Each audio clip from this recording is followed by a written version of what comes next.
Keep your eyes shut and think about how humanity sucks the life out of you.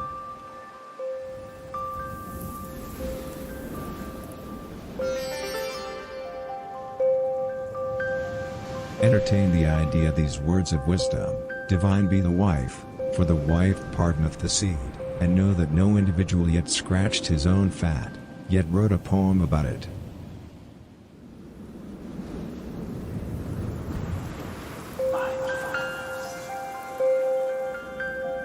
Take a deep breath.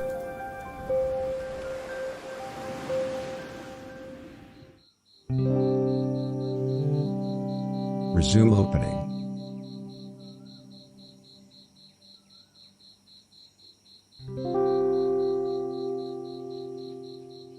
Take a deep breath.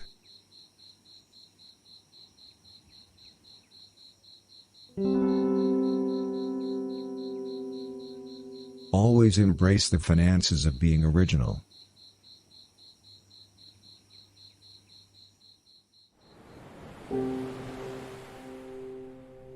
Never focus on sensuality.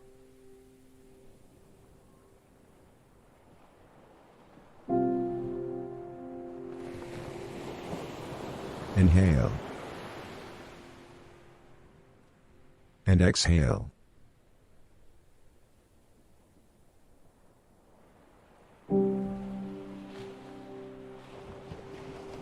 Don't you think that secret messages are entertaining if we learn to think outside the box?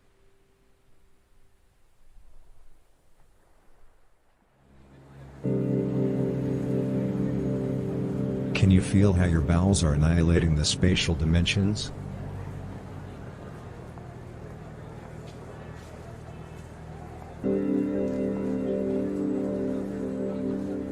There's a connection between flirting and collective deception.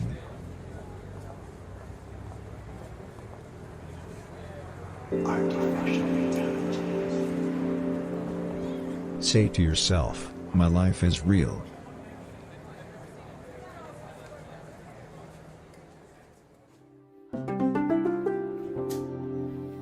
Tell yourself, I'm nothing.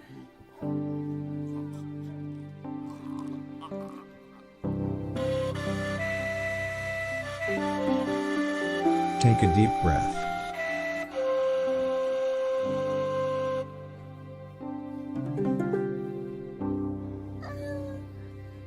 Aim to relax your lungs.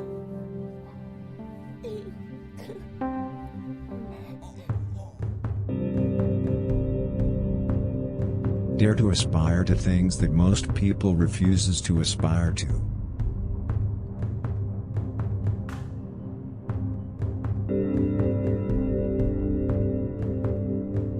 Being a husband can be very similar to being a monkey in a zoo.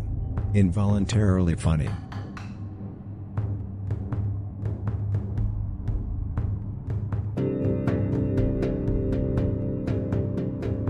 Breathe deeply.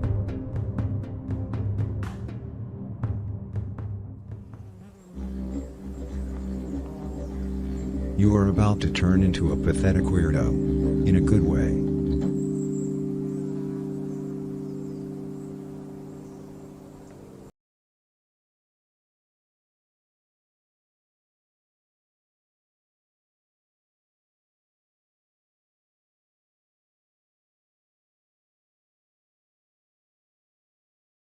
Hello, welcome to the stream.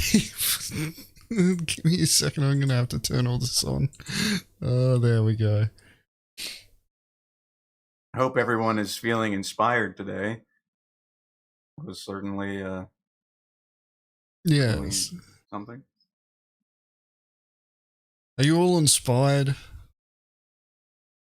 Listen, I hope you all are. I think it's important for a nice, good palate cleanse before we delve into insanity. You're ready for the hyper roleplay? Very calibrated, inspired. Skill issues. We need to come up with a Star System version of it. Deep thoughts. Oh, that's an old one.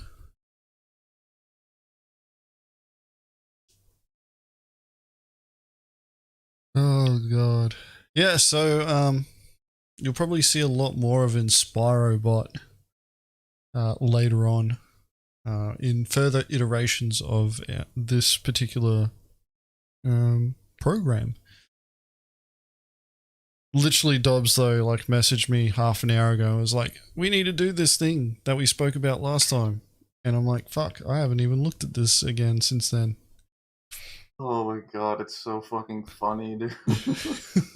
I prefer the AI does a better job. Yeah, some of it is actually like actual advice, and then it just goes off on a tangent. Like, imagine your testicles disconnecting from your body. It's like, okay, thanks. True, so true. Did I do my hair for the stream? I had a shower beforehand because my hair is all over the place. I don't have any hair product to keep it down. Agen just has that natural, that natural oiliness in his hair. He's nice and slick. I wish, but buddy, when my hair dries out, it's all over the place when it gets longer. But yeah, I actually need a haircut. All right. So, welcome to this episode of Mongrel Squad Reactions and Rants. And yeah, what we're going to be reacting to tonight, we've got a clip from a Twitch VOD of a hit from a while back. I don't think Sari's on at the moment. She was the one who suggested this, and this actually got the top vote. This one's actually been floating around in on the Mongrel Squad channels in Gilded for a little bit already. And memes have been made, inside jokes have been formed, and this poor man has now cemented himself in Mongrel Squad lore. So let's just clap, nice good claps for this man. He did a wonderful job. Yeah, I haven't watched the full thing, and from my understanding, like, I don't think it goes for that long. But yeah, this is going to be very interesting. One of the things I want you guys to say is, like, concentrate on old mate. This is a stream. Concentrate on him. The scenario is that he's just finished mining Quantanium. He's on his way back to Arc L1, and yeah, he's got some friends that are kicking around in the game as well. And one of our members is working the Arcourt line. So let's switch over to this scene. Hopefully I did my due diligence and it's going to actually switch to the correct scene. There we go. Yay, it's working. What's your timestamp? My timestamp is 45:32. So we haven't been able to find a bloody sync tube equivalent for Twitch. The one that we thought that we found didn't work the way that we thought it would, so Dobbs and I are pretty much going to be sitting there going 3, 2, 1 play and 3, 2, 1 stop, and we'll see how we go.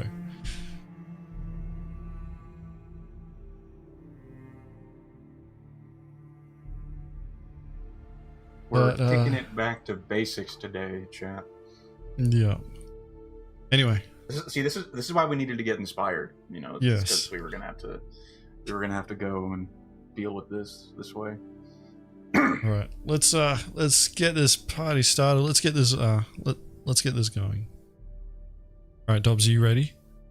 There's probably going to be a bit of delay in Gilded as well. All right, get ready to play in 3, 2, 1, play. Common camp here. I can continue surveying. Fucking ripping that vape right off the bat. To give you an idea of what we're in for, chat. No? No, he's killing time until we can go do the shooty shoots. Because you can break these without me. You don't even need me to Shooty. to break. Oh, I don't have time for this. But I can come back. Go! He doesn't have time for this, chat. I'm on my way.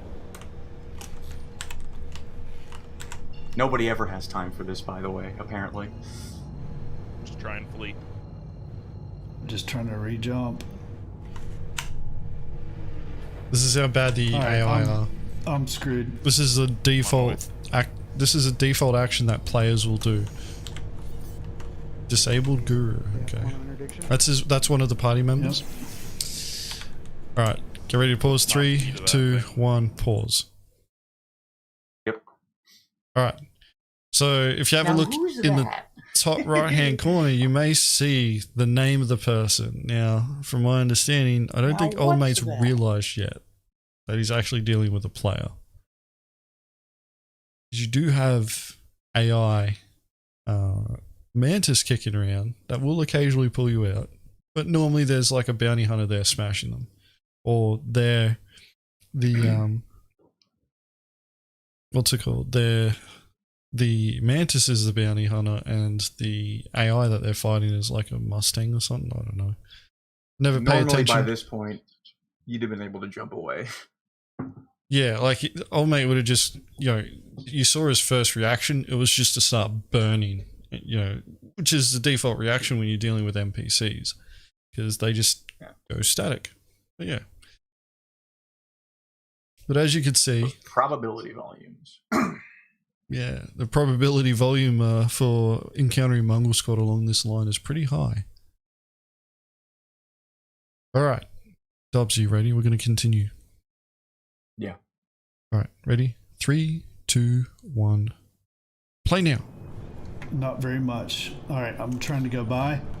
I only have an atlas, so I'm going real slow. Gotta go by.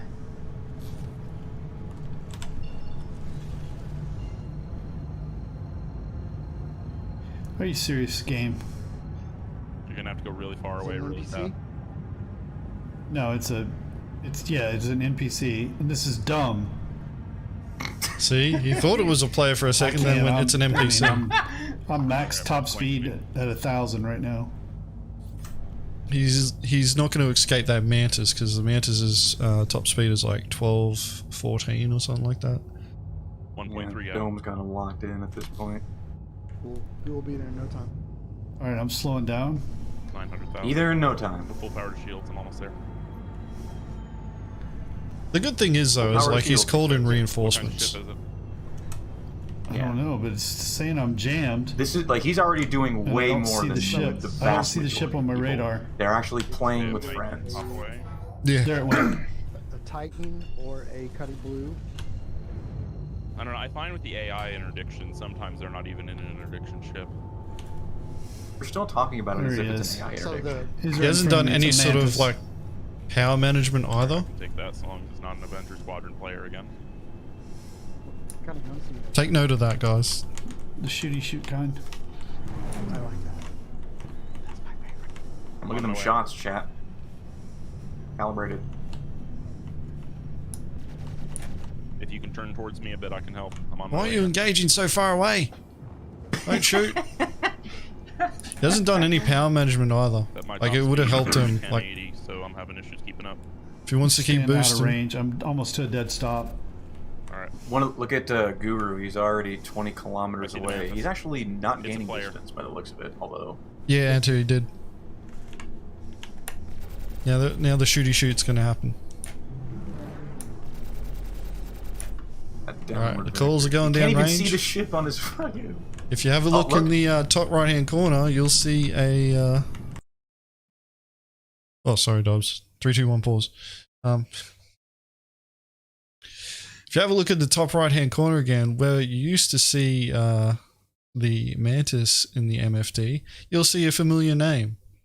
The infamous Phobabet. Oh, You yeah, might look at recognize the name from another video, Shattered Delusions. that. And Oh, God, yeah, the infamous. the infamous Phobabet. Ah, there she is. Yes, it's Dobbs on his alt. Mm-hmm. Yeah, it was me all along, guys, for sure. Phoba had taken a break from Vegas. So, as you can see in the middle of the screen, it's a little bit dark now because when you pause in Twitch, that's what happens. Says you have joined channel direct message. So, when you VoIP call someone, it immediately puts you in a text direct channel with them, or text DM with them. So you can start texting them straight away before the voice call is actually connected. Because when you get that prompt showing up, it's actually to connect your voice call or not. But during that time, you can start sending text messages. But if you pay attention to where I'm moving my cursor, that's normally the spot that your chat is when it's open. But as you can see, old mate has his chat closed. Now, I understand that sometimes people will do it. We do it too, especially when we're trying to get the cool cinematic shots when we're trying to pirate people. However, this has popped up. You'll see it switch to incoming call, and as you continue to watch, you'll see that it's continuing to be ignored. But if you have a look in the top right hand corner, one of his MFDs, which is definitely within his view if he's paying attention to his screens, it says this. Now, something that I want to point out. I think Most we can players all agree that what's that? The incoming call, like the visual and audio cues, need to be a little bit more apparent, because even I, like if I'm like if I'm paying attention to what's going on, if I'm alert, like sometimes like if I get a call for somebody, this doesn't happen often, but sometimes it will go over my head where I don't see it or I don't hear it because it's not loud enough, for example. Like I think we can all agree it needs to be a little bit more obvious or obnoxious. Maybe not to the point of obnoxious, but you know what I mean. Yeah. The other thing though as well is that, like, this is probably the first time that this guy has actually been attacked by players in this sort of manner. Like, it's a mole for starters. If we wanted to kill it, we would have another ship with that mantis that is capable of doing it. And, we're already nearly 3 minutes past the start time. That mole would be dead already. If we wanted to kill it. It would have been dead almost immediately if we wanted to just kill it. So obviously there's another motivating factor here. The intent is different. But on the MFD here, it's got all the text there saying incoming call, but obviously old mate's got, tunnel vision because red means dead. That's, this is a design flaw as well in Star Citizen, is that it teaches bad habits where, go kill the red thing. Well, the red thing doesn't always mean criminal. It just means hostile, and sometimes shooting at the red thing could end up getting you in jail, like Eradicator found out. So, yeah, this is one of those things where it's like the game design is, partially at fault here with how we present, the incoming call. Well, you got a big MFD there, but at the same time, old mate's experience, playing Star Citizen. Piracy attacks of our caliber are quite rare. That's a fact. But let's continue watching. Dobbs, are you ready? I got the timestamp back. Cool. All right, get ready to play. 3, 2, 1, play now. He's trying to call me. I can actually hear you clicking your mouse. Away. I'm not sure. I lost him. No, he's trying to call me. He's still here. All right, he just said he's trying to call you. I just went volatile. So now he's deliberately ignoring you. Fucking douchebag. All right, now he's realized that it's a player. Try and take his attention.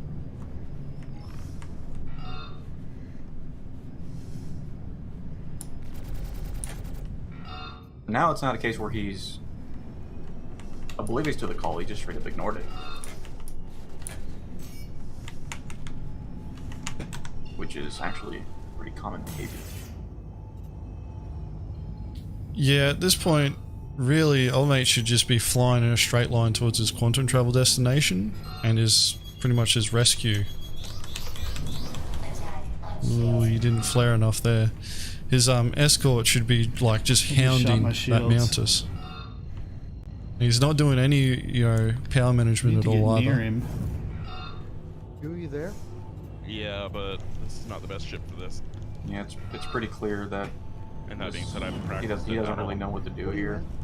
135C, they just took my shields down in 2 hits. Oh my god, his escort showed up in a 130. What are you doing? Yeah, again. Come on. It's kind of. Yeah, there's 3 of them now too. Maybe he wasn't even doing escorting. Maybe he's just here by happenstake. Yeah, that's just it. Old mate was just nearby, and his He's called his friends in, but it's not going to help him. Oh, come a little closer. Determined I'm never going to scout you for rocks and shit. I'm not confident in fighting it again. He's already lost an engine. He's lost one of his turrets. Shield He's failure. already... All types are fucked up. His holes are in. There we There he go. goes.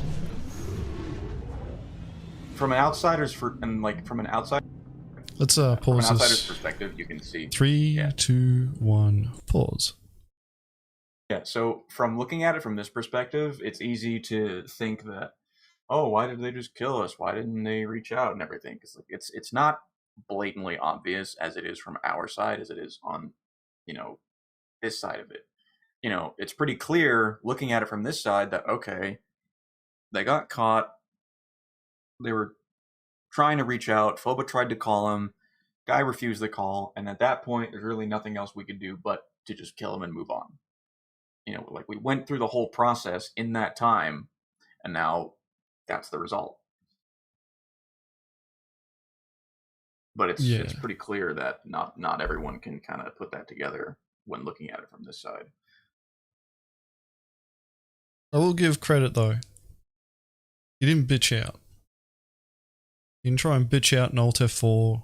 He didn't bitch out and try and bedlog. He at least tried fighting back. Tried calling in a friend. He tried playing the game. He did more than most, yeah. He certainly did more than most. Like credit's given where credit's due. He didn't bitch out. So, you got to give him credit on that one. And, losing is not the greatest feeling. That's what happened here. But, yeah, let's see. I'm pretty sure there's a little bit of a reaction after this. Now, I know that there's some people in chat expecting a specific version to be shown. I'm not showing that yet.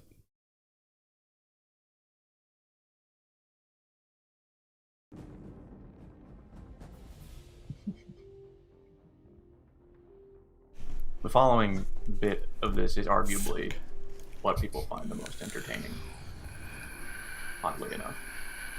Trying to EMP me. If you're listening to the comms, you can still hear the fight going. I'm dead. And it's over. Alright, so I'm going to start only scouting you for rocks in my Gladius. That's not a bad There goes the noise idea. I popped that would have saved my life. No, I wouldn't have. I hate the delay on noise. I'm synced up with you, it's fine. You want to switch servers? I bet there's Oh yeah, I a forgot about that. Sorry. No, we're good. Like we're almost exactly synced up. We're good. Attention, cargo losing stability. The notification shows. That just goes to show how fucking charges, clogged please. and backed We're up out these of fucking commerce. notifications are. It's like they just pop up We're out of over each commerce, other, so like there's no over and commerce over and down. over again. If you're just So we were listening, just too you far wanted to outside of it. charge. No, it's down. Like You look, wanted to press he's charges. trying to fucking press We charges, went but he on can't there. even do that because all the fucking notifications are Well, so I'm on my way then. stupidly backed up. Well, it's that, but he also can't press charges because it all happened outside of comm array range. No, I want to switch servers. I don't want to. I don't want to fight this. Yeah, I'm just saying, this even is in dumb. a case where he could have. I mean, like, I'm happy to go that fight still him, but happens. I really would like to just do some mining and then go do bounties. This sucks. Alright, that's pretty much it.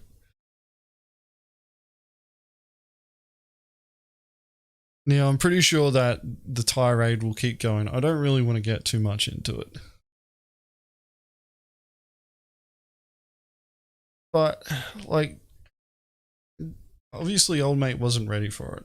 He wasn't expecting to get pirated. It's one of those, sad realities that we kind of have to expect right now, even with, a channel that we have, putting the videos out that we do, trying to press onto the community that this is a thing, and all the other pirate orgs that are out there doing their thing. Like, piracy is just so rare in, like, what you see right there.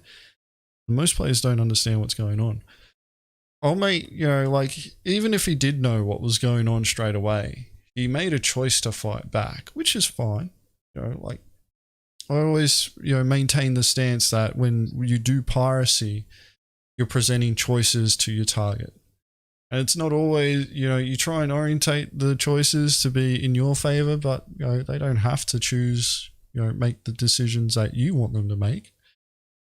And in that case, old mate decided to fight back. More power to him.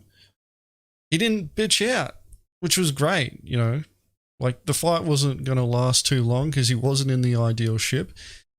His buddy showed up in a bloody, less than optimal ship for bloody fighting off pirates. And you could hear when, old mate was respawning. His buddy is saying, next time I'm only scouting for rocks for you in a Gladius. Nothing wrong with that. Nothing. With what these guys are doing, they're playing the game the way that we keep telling other people to play the game. Like, use scouts, have friends, play with friends. Just, like, these guys learn a lesson and hopefully they improve on what they do. Because for, that encounter, if his buddy had quantum traveled with him, even if he had been only like 60 seconds, not even that, because the distance isn't that long, he only would have been like 30 seconds behind him when he got pulled out of quantum travel. Chewed Toy, which is, it's a name. He could have just kept. Wouldn't you say, Chad? In this case, yes. He could have just punched it, continued punching it straight for the bloody rest stop, whilst his escort, showed up and then just closed with that mantis and started engaging. And that mantis at that point, when it's going up against a proper fighter, it has to make a decision. If it's going to engage or, try and keep the snare on the target or, deal with a threat on them. Because that mantis started off alone as well.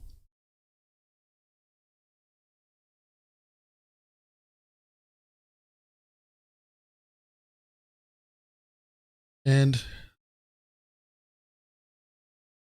the thing about this, like, we can keep saying that, you could see the comms and all that. Like, that's okay. Maybe he did see the comms and he just didn't want to talk. He was trying to fight back in the mole pretty much from the start. Once he realized that he couldn't run away. Nothing wrong with that. Like, I see this particular instance as somebody who has, like, they've already made up their mind on how they're going to deal with pirates. And they're not going to negotiate. They're not going to talk. They're going to fight. And I'm 100% cool with that. What I'm not cool with is people bitching out, and combat logging. That's dog shit. Alright, now just give me a moment. I'm going to switch to face cam for a second while I get this set up. We're going to come back over here. Alright, here we are.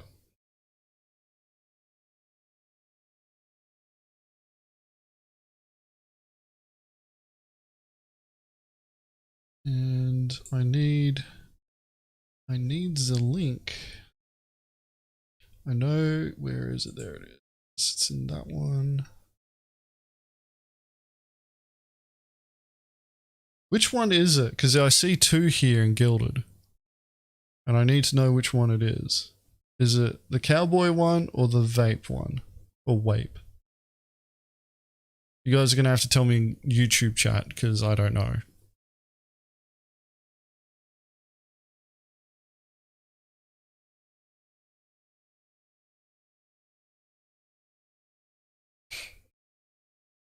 Both or the cowboy? I only really want to play one. Cowboy, alright.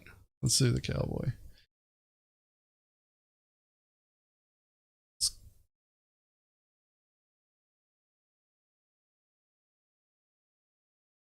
It's probably going to try and play. Hold up. I want to get the link.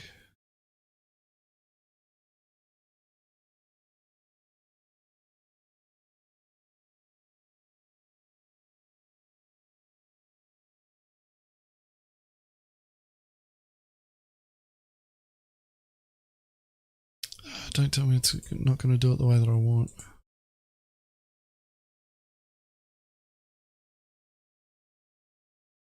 Yeah, it's fucking still opening and gilded. Hold up. What are you having a problem with? I want to open this up in its own window without it actually opening up within gilded. That's the problem that I'm having. What are you trying to play something? Yes, the meme. Oh jeez, you guys are fucking hopeless. Making agents do these things. Yeah, because it keeps going Holding to up open. the stream, guys. Keeps going to open. What's it called? All right, hold up. It's not a big file, so I should be able to just quickly download it. You probably opened it in your. You want it to open in the browser instead of gilded. Yeah. Well, the thing is that trying to open it in the browser, it's still opening it through gilded.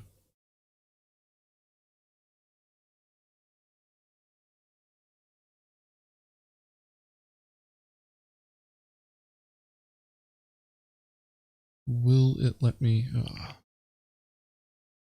You could start with gilded in your browser and then open the link to the video in a new tab.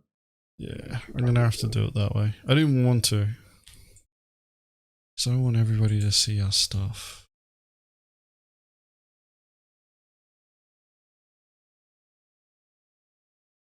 Alright, so let's make this full screen. Alright. I hope you're all ready for this, because I certainly wasn't, clearly. Hopefully this doesn't cause a copyright strike either, because that's going to be a pain. Yeah, I was going to download it, but then I realized I'd have to add another source to capture the media player. It's alright, no, like, that's in a separate group. Alright. Here it is. This is full screen, by the way, as well. But yeah, I'm just going to shut up and enjoy. Oh, come a little closer. Determined I'm never going to scout you for rocks and ship. I'm not confident in fighting him again. Oh, it's just going to keep looping.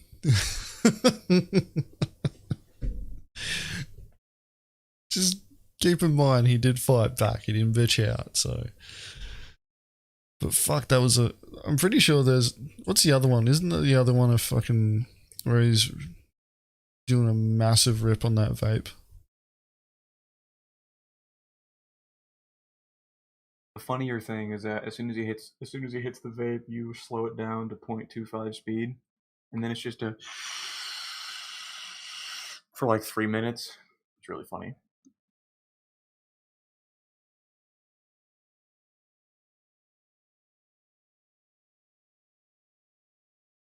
I'm just gonna get the next one set up.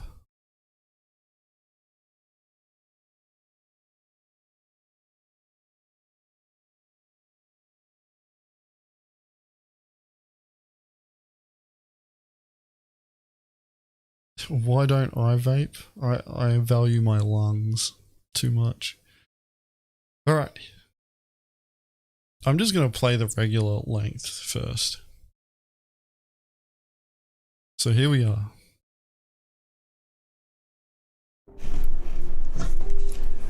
Fuck.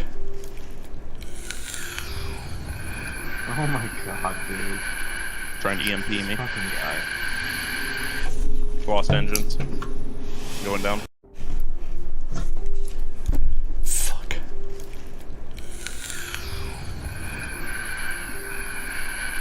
Trying to EMP me. The fattest bomb trigger I've ever seen in my Lost life. engines. Now, I feel this guy's pain from the perspective of being on stream and, you know, like losing. It's not a great feeling. The fact of the matter is that it's going to happen. You just have to learn to accept it and move on. Yes, Foba. That was created by Foba. When he's not hanging out at Vegas with Spike, he's making memes. Alrighty then. So, yeah.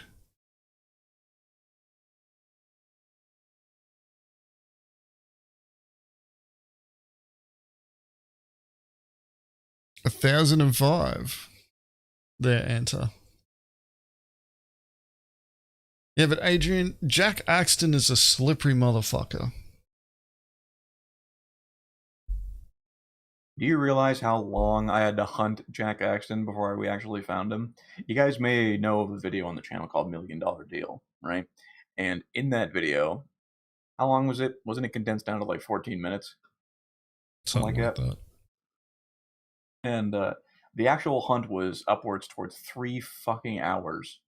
And that wasn't just sitting around waiting. That was actively flying all across this system and trying to fucking find him. He is like the slipperiest like cargo hauler I've ever had the misfortune of trying to find. Granted, it's probably one of the most fun hunts I've ever been a part of, trying to find the guy, but Jesus Christ, he makes it so hard sometimes. So El Loco Atlanta asks, when PSA is a thing, will Mongrel Squad fly colors or stay hidden? PSA? Not sure what you mean by that. Public service announcement. Okay.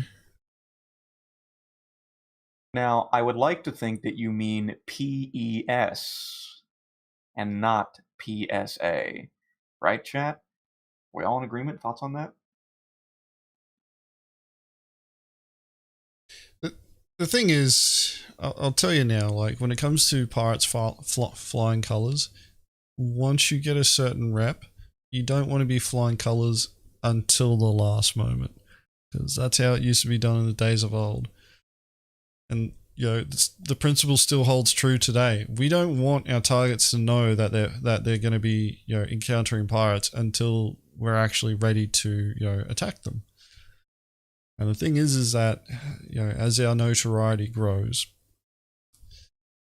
it's going to be harder for us to be able to operate on servers and search for targets and, you know, just be flying around casually, not looking threatening, and, you know, scout out targets worth pirating. It's already difficult enough as it is for people who actually pay attention to the global members list, where they will see our names in that list and they will literally jump server. Depending on, you know, the people, some of them will make a PSA to the entire server telling them that there are pirates there, and they'll call us out by name. Then we also have our fans who, you know, like to call out to us and say, we love your videos and all that sort of stuff. And we're pretty much, you know, like we don't respond, not because we don't appreciate the support, but because we're trying to work. And we don't want people going, oh yeah, thanks man. You know, like, great, just watched all the fucking traders evaporate on the server. Yeah, really appreciate the support.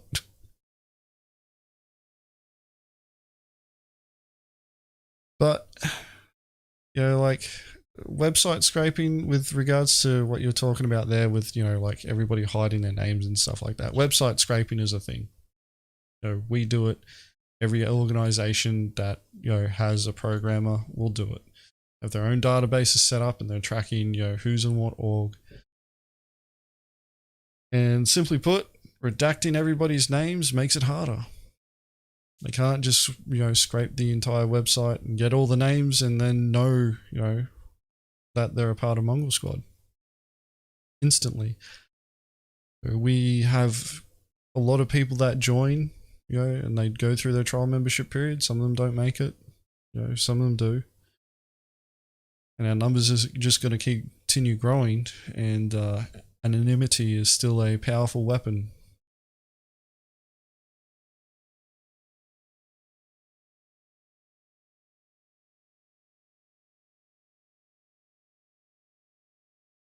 Pretty much. But there's plenty of tech guys out there. Alright, let's move on to the next bit of content. Alright, so the next one.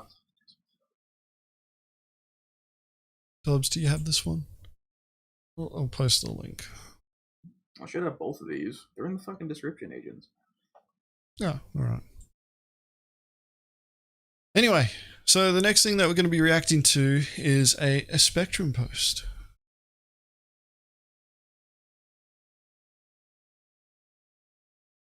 These are the best, aren't they, chat? Great. Oh man. You know, I was really hoping that there would be more videos to react to, but like when I was searching YouTube for videos to react to, there just is fucking next to nothing worth watching. You fuckers in the org, you need to send us more videos than Spectrum posts. Like, come on, like, there's only so many Spectrum posts that we can do, or we can just at least make this entertaining. You know, like, come on, guys, lock it in with your content submissions. Yeah, that was the other thing as well. Like 2 of the Spectrum posts that we wanted to, like, I actually wanted to react to them because I thought they were going to be brilliant. They both got deleted. So, my suggestion on this, guys, is if you want specific Spectrum posts to be reacted to, save them on Wayback Machine.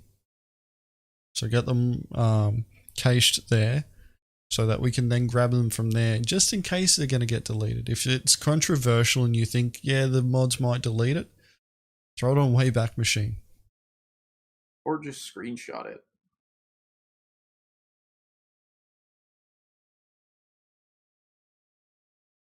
I'd say Wayback Machine would be better because it'll also save all the comments too. And that's what we really want. Alright. So this was like the 3rd best Spectrum post that got voted up amongst all the other ones. And it is Pirate the Pirates. So go full screen on this bad boy.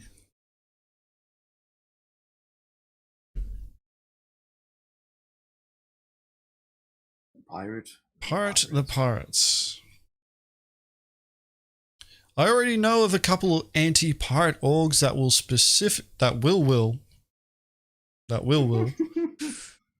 specifically search for bounty missions on pirates first.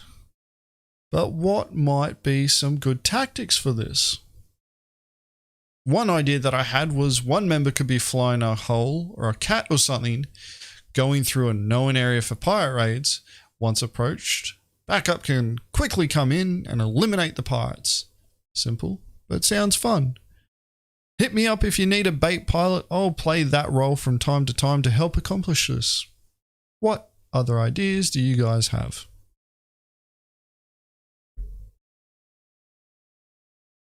Ooh, background music should be on. I have an idea, but I'll let you start.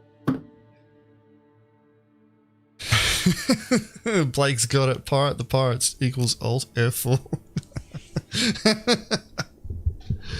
Well, we've been in this position before. We've pirated pirates before. Some of them weren't ready for it. Some of them thought they were ready for it. But, yeah. Ah, the good old days, wouldn't you say, Agens?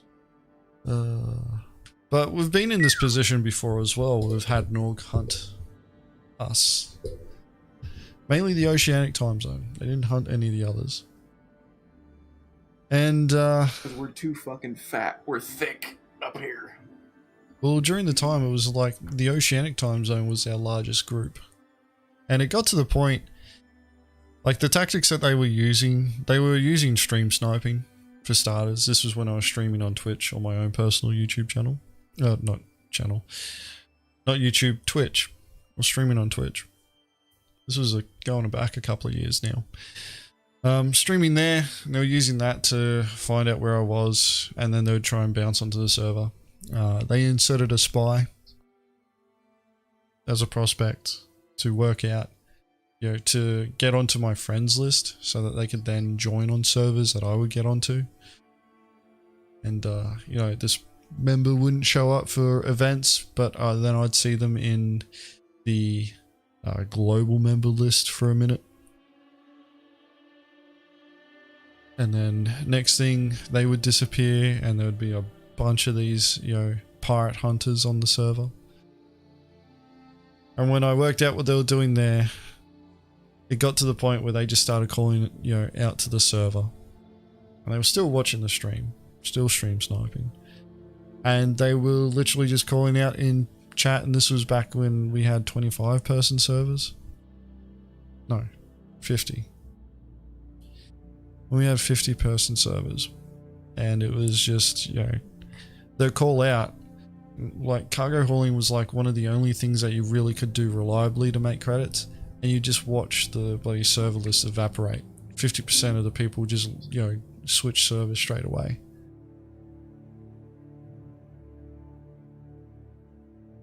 So, yeah, there are ways of being able to do it. Some of them are pretty cheap. You know, the good guys aren't above doing bad things to try and achieve, you know, their goals. That's up to them. Shattered Delusions. Well, you know, they thought that they could try. Yeah, that's just it. Like, operative, you know, operative word, you know, try. Well, I think that their intent wasn't really to. Well, their intent was to hunt us, but their main goal was to make a name for themselves by way of attacking us and other pirate groups. Just hitting us for the sake of anti-piracy wasn't exactly their MO. Yeah. Well, just, you know, like any sort of hunting skills. You'll find that a lot in this community. Like the dream and reality are very far from each other with a lot of people in this community. But, you know, like with what old mate's talking about here, like, you know, pirate hunters, proper pirate hunters. Normally the best pirate hunters, you know, in history were pirates that had been given pardons. But there is 117 replies here. Actually, Dobbs, did you have something to say? Seeing as though you let me go first? No? Alright. No, I'm chilling. Alright, we're searching by top, and the top one only has 9 upvotes. That's Spectrum, because the next one... It's pretty indicative that there's a big fucking thread on every comment. Well, I was thinking if it was possible to load Nova tanks into a Caterpillar and broadside ships, be a big surprise to pirates if they roll it. I don't know if it would be a surprise, it would just be funny looking. Well, you can't fit the bloody Novas into the Caterpillar that way, not with the doors closed. So there's no element of surprise. Do it on 890 jumps. But that's Yeah. not conspicuous. But that's also a big ship that we just look at and go, it's carrying fuck all cargo. And yeah, obviously somebody who's tried it, you know, no, they won't fit. But if you have enough people, you should manage 100 people railgun and missile broadside from a Caterpillar.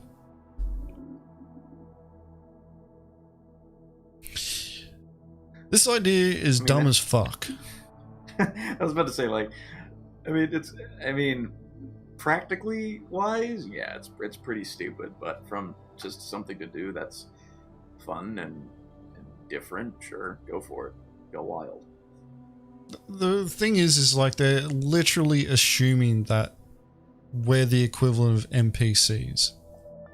Like, I know, like, you know, some fucking haulers and miners, you know, are essentially borderline an NPC themselves when it comes to how they play this fucking game. Like, they're but thinking look at about this. doing shit like, open the gun ports or some bullshit like that. The fucking doors will open and there's 50 dudes. That's what I fucking mean, railguns, like, and we'll just sit there and take it. Apparently, it's like, yeah, that's a great plan, guys.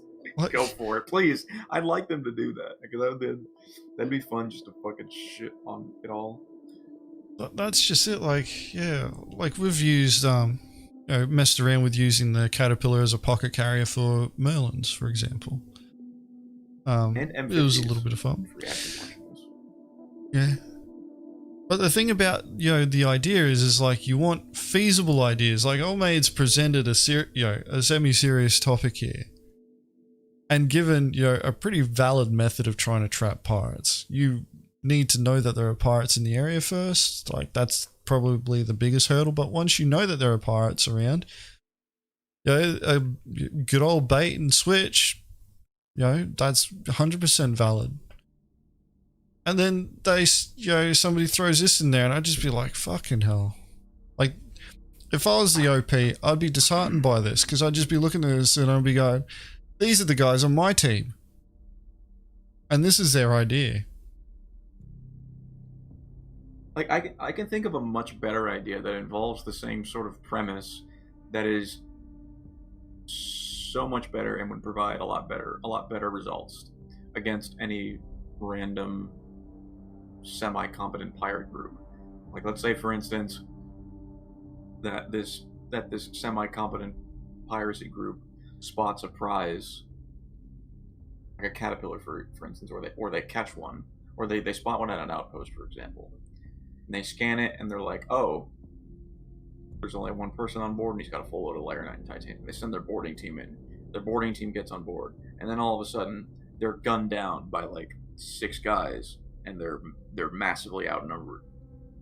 And the reason for that is because you would have your guys sitting outside of the ship, so they don't show up on life forms on scans, and then as soon as they get close, make your security get up on the ship, and then they have them fight the boarding team once they're on board.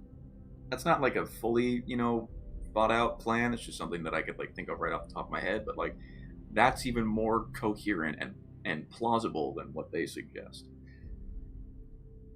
Well, yeah, it is. I can give my perspective on how I would counter a piracy attack, but you know, we already give enough information away through our videos that people should be able to work out ways to counter us. And I've literally been giving the answer to it anyway, fucking for years, and people are still ignoring it. So, you know, escorts and turret gunners. That's it. Escorts and turret gunners. Do that. It's the answer. And I know that, you know, people still ignore it because they don't want to do that. But, you know, that's it. No, because, listen, Agent, security gameplay is boring, and I don't want to fork up the credits to make them watch my back for They just hours need to on get the somebody to off make a chance that I'll get- lies die spot for them then. Keep the boarding team occupied. It is a fun game. It is. Yeah, here we go. Somebody's already said it. Yeah, considering pirates have radar and scanners, it would be impossible to hide such things in a way as funny as it would be.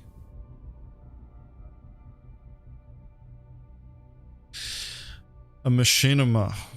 Fucking dreamers. There you go. There's the 890 suggestion. Cyclones are actually definitely one.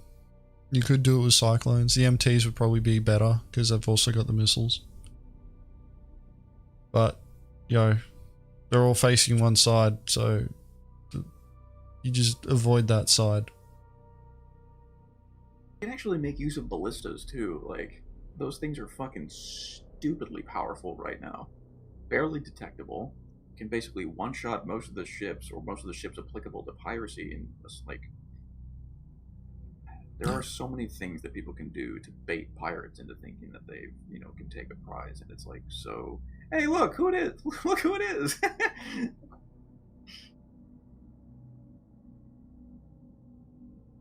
Like, go referendum. Go referendum. Fight fire with fire, which, you know, realistically would just be use a pirate group to go and hunt a pirate group. It's refame. Agents. Refame. Or refame. I say ref RM.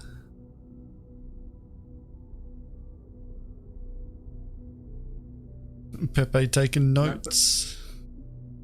Sus audit, yeah. Fucking no, but he's not wrong, because it's like, if you use the same tools that we use, you'll be in a much better position to exploit that. No, they can't do that because that means that they got to train. Alright? Unless they can just get in the ship and win, it's too much. Too much time, too much effort. Oh man, like honestly, it really like quite frankly, it really is getting to the point where hitting these like solo players or finding these solo players out when we're hunting is just like, it's we've gotten to a point where it's so fucking formulaic, and we've gotten it down to a science where we can basically guarantee that we'll get on the ship and we'll take it. Granted that they don't bedlog or Alt F4. And it just gets to the point where it's just like, it's almost boring. For me personally, it's almost boring now, where I don't feel the same excitement that I did when I first did it.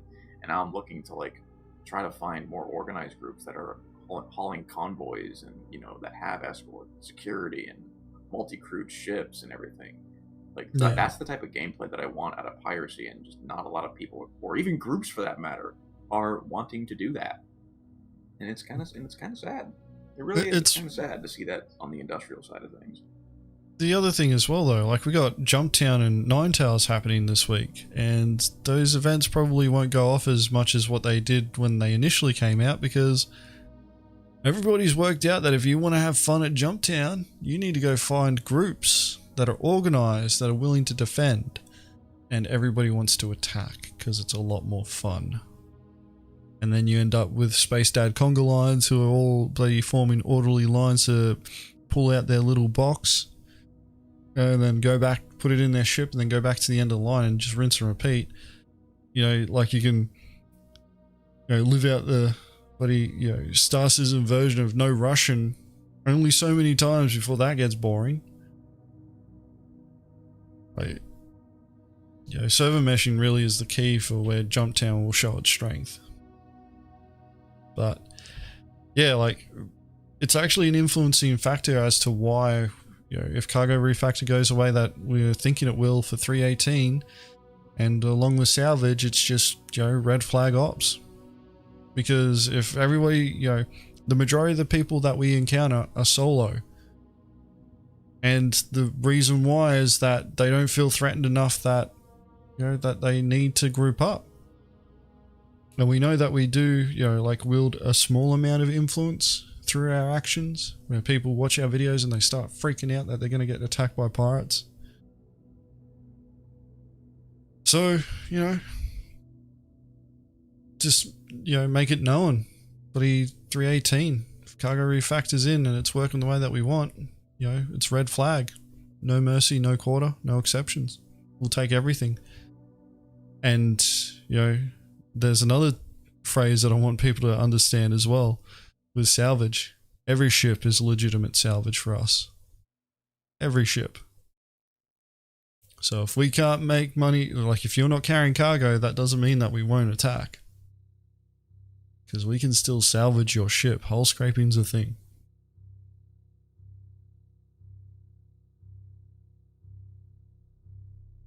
Yep, that's right. Imagine if pirates became the bounty hunters. We actually did that last night.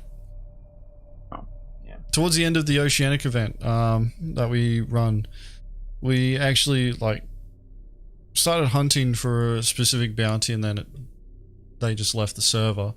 So then we picked up another one. You know, we took out a Scorpius Mantis and a Blade.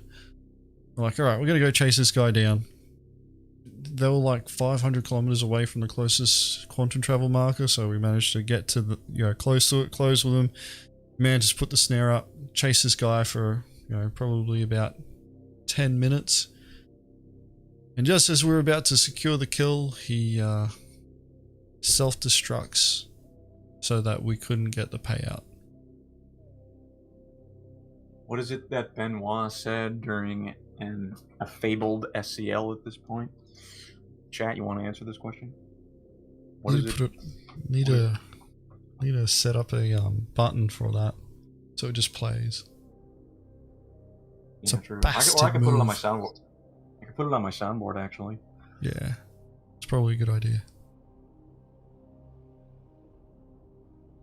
You know what? I actually might do that, because like right now it's only just music, but I actually might make another playlist that's just random sound effects.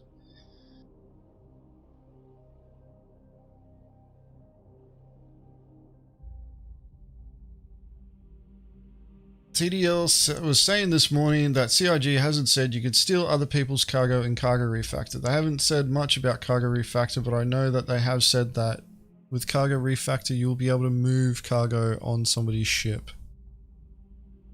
Yeah. Physically. The cargo was physicalized. That is the cargo refactor. Like, I can tell you something now. There's a lot of things that CIG don't say directly. They imply things. And just because they don't sit there and say you fucking can't, you can steal cargo, doesn't mean that you can't. Yeah. Implications, hints, teasers, things like that. Or even it's like, it's one of those age-old things, just because it hasn't been said doesn't mean it will be, or doesn't mean things can't happen. So unless we hear it deliberately one way or the other, then we'll just have to wait and see, won't we?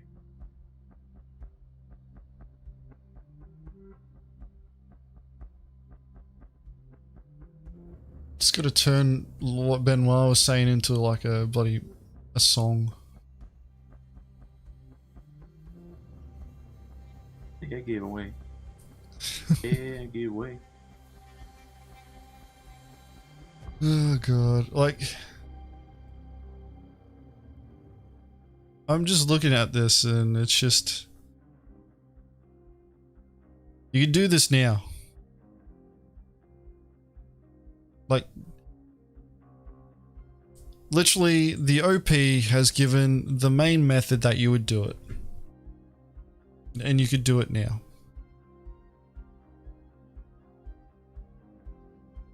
I think like fighting through a bait would be really interesting, actually.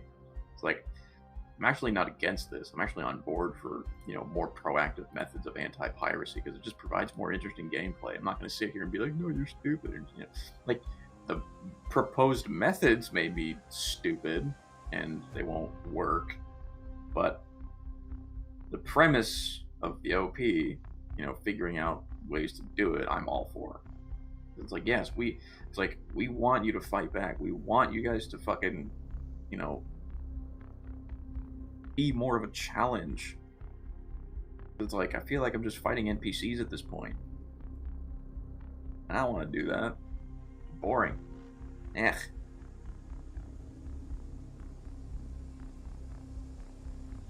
Like CRG has acknowledged pirates, like pirate players as well. You know, the active piracy by players.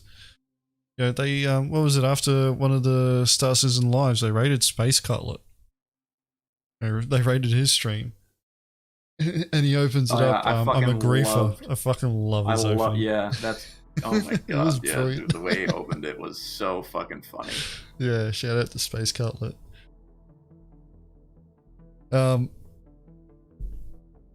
But yeah, like, there's nothing stopping people from doing this now. You just gotta find a way to, you know, find the pirates, and really, it's not gonna be hard. Fly the known trade routes and just have some friends on standby. Yeah, guess what? You're gonna be bored waiting.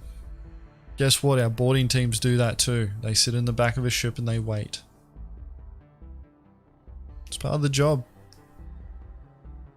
If you want to fight pirates, that's what you're gonna have to do, because we're prepared to wait. We're prepared to bloody, you know, spend time, hours on end, not finding what we're looking for. So why the fuck shouldn't you? Like, a lot of the game loops in Star Citizen involve a certain degree of fucking waiting. Like, if you're a miner, you're fucking waiting. Like, if you're an industrialist, you're fucking sitting there in the refinery waiting 2 days for your fucking refinery order to be completed. You know, you're sitting there as a trader, just sitting there waiting in quantum travel to reach your final destination. As a pirate, you're always waiting to find a target. As security, you're waiting for something bad to happen. As a bounty hunter, you're waiting for your fucking mark to show up. It's like, I don't get the premise of people complaining about waiting. It's like, you're playing fucking Star Citizen. You have, like, there is so much space between, you know, pun intended, there's so much space between when you start and achieving the actual gameplay. Like, that's just part of the, you know, basic design of the game. It requires a lot more game time for it to be fulfilling. It's not an arcade where you can just jump in and do your thing and jump out. Yeah. That's why I always like laugh at people when they say, oh, you're showing up with those, you know, like there's 6 of you there to pirate one cargo haul, and it's like, well, CIG set the game up so that that's what it takes. You know, like if we want to be able to achieve, you know, proper piracy, then this is what we have to bring. And we worked that out through testing and doing our due diligence and, you know, like analyzing and then coming up with tactics and then training and practicing and then using them on other players.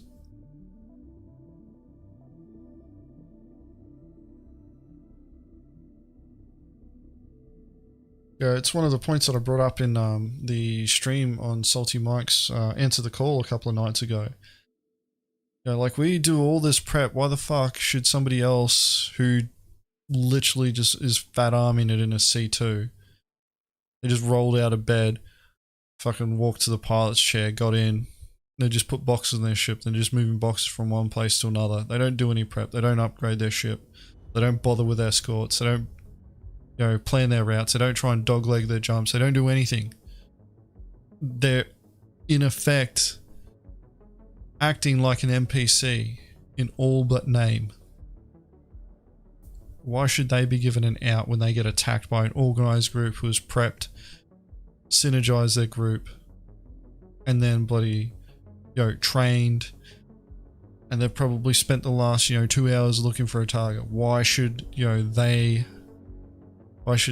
you know, their chances of missing out on hitting that target be a lot higher just because that one person who couldn't be fucked playing the game, you know, to its fullest extent and actually treat, you know, threats in the game as actual proper threats?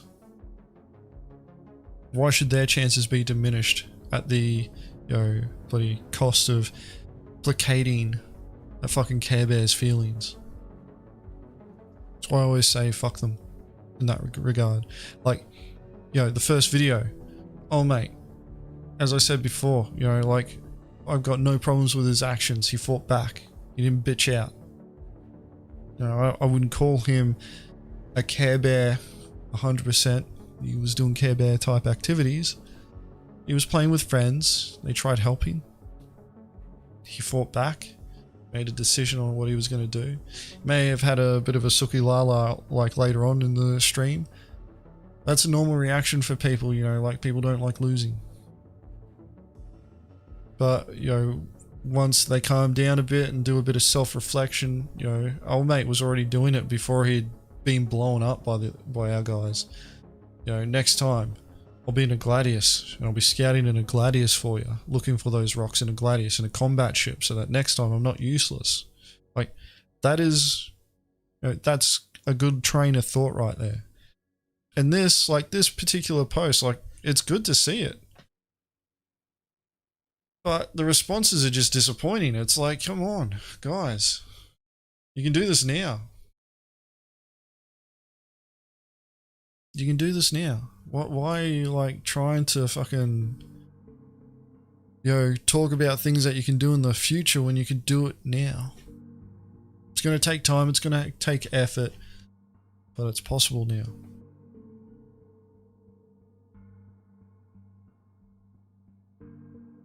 What do you mean roleplay pirate? The interesting part. Let's switch over to Facecam. I'm done with this particular Spectrum post. There was a question that was asked. The Great Shrimp Shoal.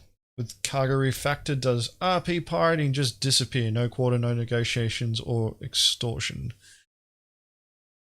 It was never Ransom, really RP in the first place. Yeah, ransom and extortion. Piracy is not roleplay. And anybody who tells you that does not know what they're talking about. I think it's so weird, like the absurd definition that this community has for fucking roleplay, and that the fucking, like, it's so far and away to what it is in any other fucking circumstance. This is something. There's a thing behind this, and like, it doesn't really get said that often because, you know, as soon as people start talking about roleplay, they'll go on tangents. But the reality here is that people look at roleplay as a lesser form of gaming.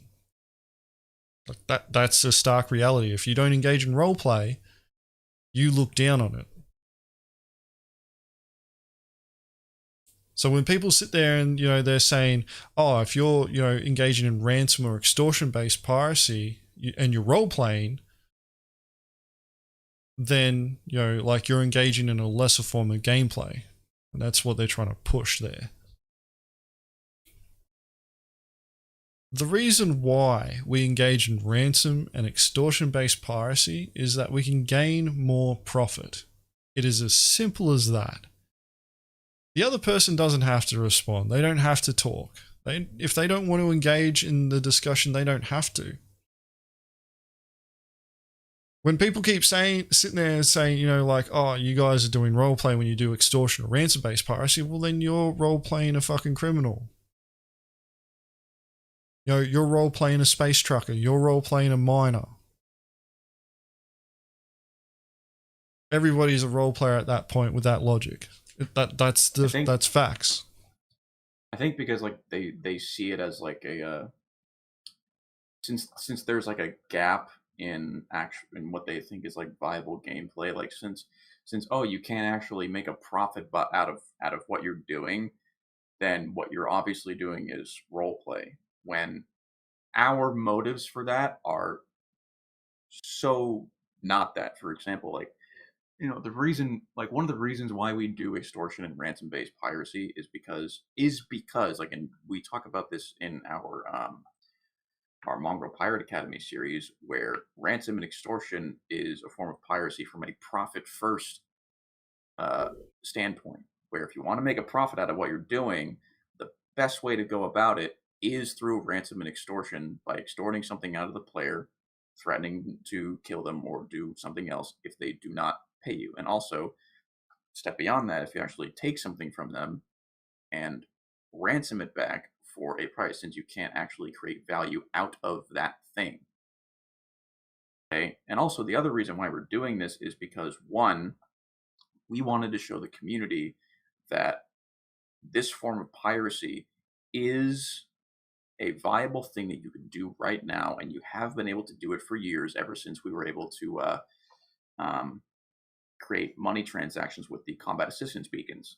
That was like years ago at this point. Okay. And if we didn't do that all the way back then all of this discussion about piracy, all of this, development focus on piracy gameplay would have never happened. And all these other organizations, all these other pirate orgs that have come up and started making content, all these content creators that have tried piracy, is the result of all of that effort. It's not because we enjoy roleplay or whatever. And also, like, doing this also provides us with the skills and experience that is necessary for us to be successful when it actually begins to matter. Like when, for instance, when 318 hits, when we get cargo refactored and we can potentially actually make a sustainable profit out of what we're doing. See, the people that don't engage in it now because they're afraid of it being role play or whatever, when they actually make it viable, they're going to be stumbling all over themselves trying to figure it out. Meanwhile, we've been doing this for years at this point, and we'll be hitting the ground in a dead sprint. Because it's just two different, types of mindsets. And I think that, a lot of people will slap that label on, and not just piracy, it could be any gameplay, since either you can't make a profit on it, or the gameplay isn't finished, or it's not there. They'll just say, oh, because it's that, you guys are role playing. And it's like, no, it just I think the definition or the of it is just skewed, and people aren't really using it for what it's actually like, what the actual definition of it is. And, I just think it's strange. That's all. To be honest, I think it's like they're just attacking role players in that way, and they're trying to diminish what we do by going, oh, you guys are just role playing. It's not, it's not really, proper piracy because you're just not taking their stuff. And it's like, well, we're after profit because that's what pirates were after. We're after the profit. And really, to be able to ransom someone's ship back to them, you have to board and seize it from them. There's no two ways about it. You can't ransom somebody's ship off them if you're not on it. Now, you could do it the cheese way of where you wait until they're running in an armistice zone and then get onto the elevator or, you know, run up the ramp behind them. And it's like, well, yeah, cool. You'll be really good at that one thing. And then, you know, when CIG starts making security matter and, you know, implementing better security systems, then what? What are you going to do then? Yeah. Like for us, when cargo refactory is, you know, going to work the way that we think it is, which means that cargo is physicalized, we can move it from one ship to another without, you know, without having to destroy it.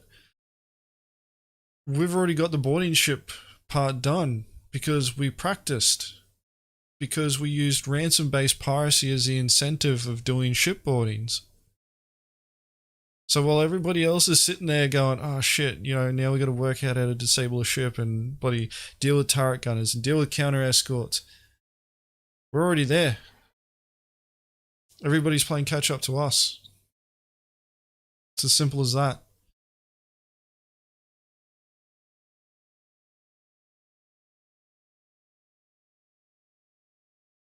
Our advice, if you want to stay ahead of the curve, do what we're doing. Start doing it now while you know you still can without any severe consequences. In-game consequences, I mean.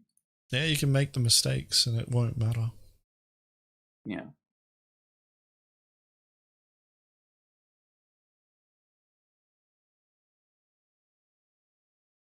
Alright. But that's it. Pirate the pirates. Stop talking about it and start doing it. That's all I got to say.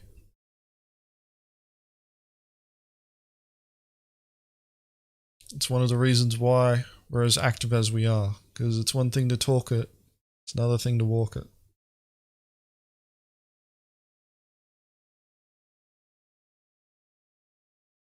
I've seen one video of us going up against a capable group. I'm trying to think if there's been other times where we've had capable groups. I can think of quite a few actually. You know, Tripped Up at Jumptown was one of them where they were actually doing more than most and actually, you know, chasing you guys all across the system to actually get their prize back. And, you know, you can argue. I mean, I don't want to say if ADI is capable, so I'm not going to call out the Symphony of Destruction video. It's a good video though. If you want a good video to see a lot of explosions, yeah, go watch that one. All right, let's move this along. All right, so we're on to the third piece of content, Spectrum Post. I haven't actually, you know, read this one. This one's a bit longer than the previous one. Didn't get as much traction as the other one. But yeah, let's get this started. I was about to mute myself. Did industry and trade players, as well as pirates, realize something? Now, I imagine that this is in response to the bloody dumpster fire, or the current dumpster fire that Spectrum has turned into, not long after CitizenCon, and a lot of players heard about, you know, the flight mode changes with master modes, and have gone, oh shit, we can't run away from pirates as easily anymore. We can't use the desync shield.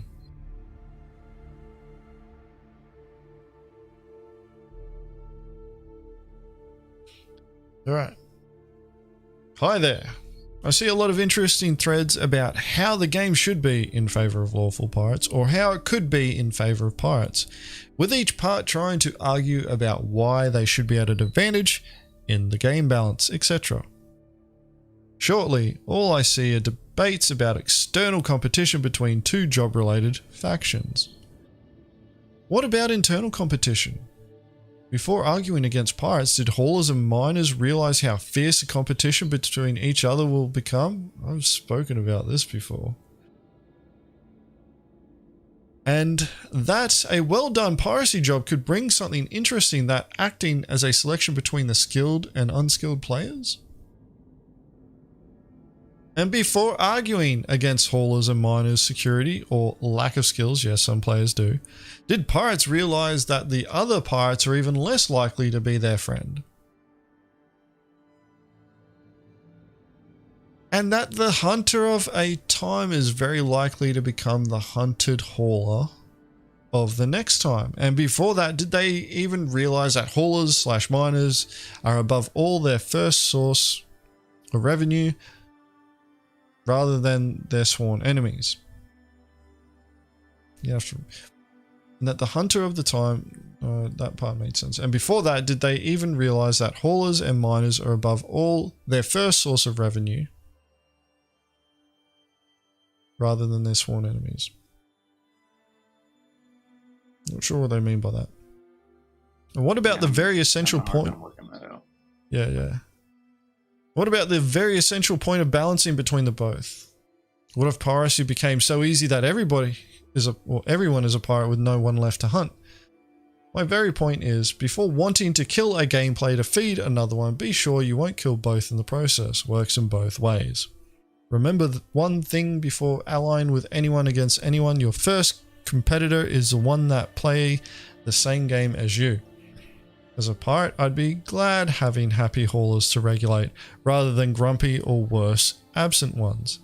As a hauler, I'd be glad to have happy pirates to regulate my market from overcrowding competitors. That's all for me. This is essential. This post is essentially an endorsement for corporate privateering, right, Agens? Partially, yes. That's what I feel like I'm getting out of this, which we've talked about so many fucking times in the past. So there's corporate privateering, which is one of them. That's one of the points, that you can draw out of this. But I've also made another point, and this was in relation to server meshing, and that pirate groups probably aren't going to be the ones that you're going to be worrying too much about when we get server meshing. And I'm going to say the 3 words again. Hopefully you all know, and if you don't, you're going to learn them. These 3 words are might makes right. The fact of the matter is that it doesn't matter if a group is lawful or not. If they want to seize and hold ground and they want the resources for themselves, then they don't care if you're lawful or unlawful. If you're not them, you're the enemy. And they won't share. And they don't have to be a pirate organization to do that either. So, when people keep talking about, like pirates being the biggest threat, we won't even come close to some of these organizations. It's the industrialists that are going to be fucking eating each other over the over the limited resources in some of these star systems. Especially Pyro. Like, fucking hell, dude. Jag, nuns with guns. I like that. It's quite close.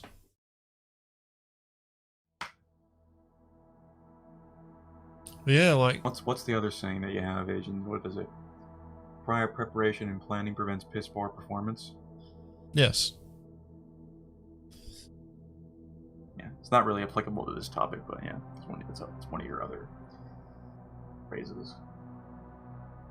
Someone who realizes trading is PvP. Yes, PvP is more than just shooting at each other.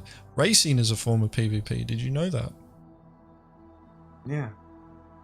Because you are racing against other players. It's a player versus another player. Yes, that's how PvP works. So when I keep seeing players, like PvE players complaining about PvP, they're really complaining about combat. That's what they're actually complaining about. And complaining about combat. And yeah, like TH, you're right. Like, server meshing, like, it'll be more than likely, that will happen when we get dynamic server meshing. Static server meshing probably won't be as bad.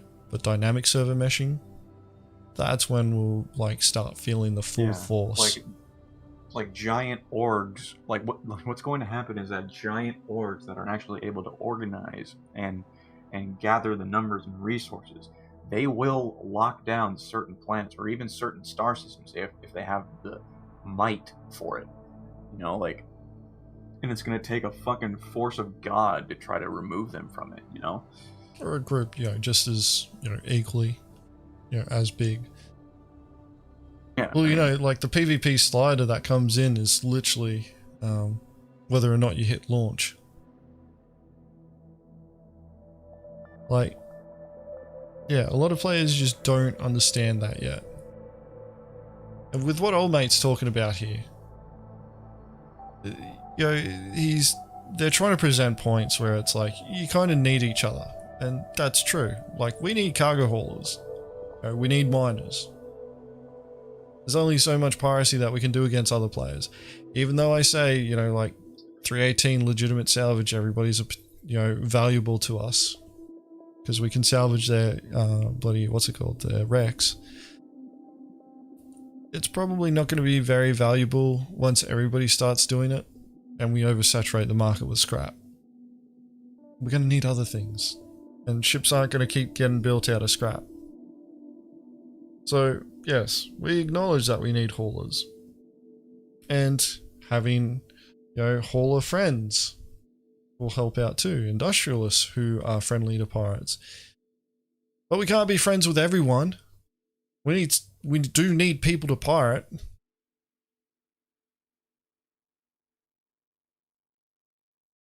So, like, you know, there's going to be factions, there's going to be, you know, those organization fights and all that sort of thing. But really, like, you know, for me, and Dobbs mentioned it, corporate privateering, this, you know, starts leaning into the potential of corporate privateering where, you know, like these large groups that are getting around, you know, holding and seizing territory, they're going to have to move those resources that they collect. And their competition is going to want those resources, but they may want also plausible deniability, and that's where pirates start coming in. You know, those corporate privateers, they get contracted to go and pirate the competition.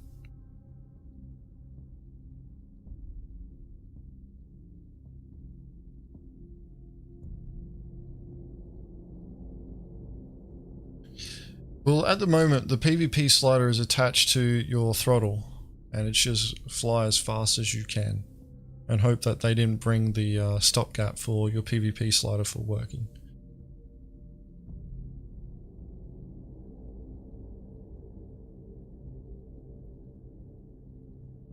But yeah, like Spectrum, the dumpster fire of Spectrum, you know, like people pretty much presenting their points. You know, I want the game to be like this, I want the game to be like that. That's never going to go away.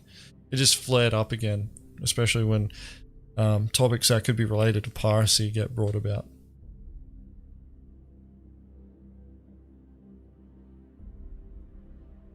This is a concern that I actually have, like this one right here. What if piracy becomes so easy that everyone is a pirate with no one left to hunt? Not too concerned about no one being left to hunt, but I don't want piracy to become so easy that everyone can do it.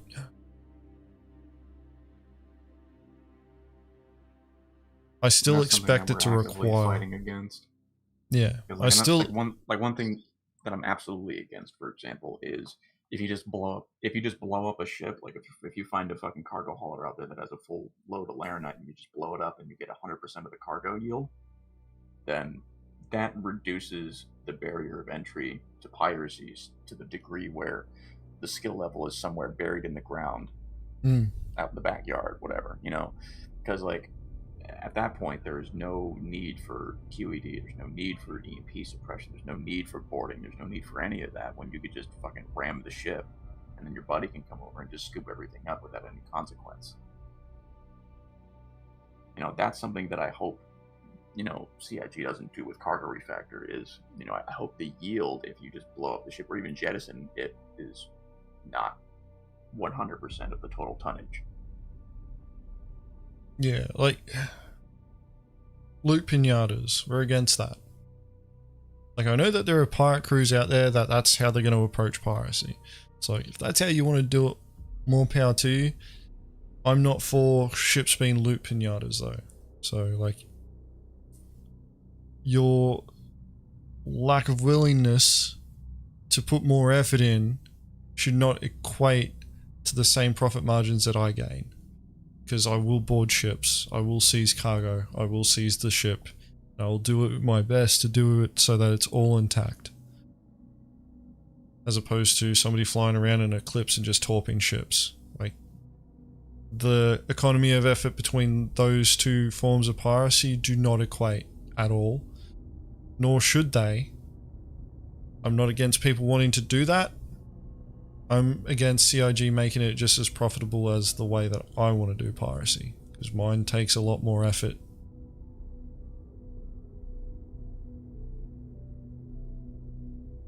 And also, I don't want it to be too much to the other side of the spectrum, where it's like the way with distortion is right now.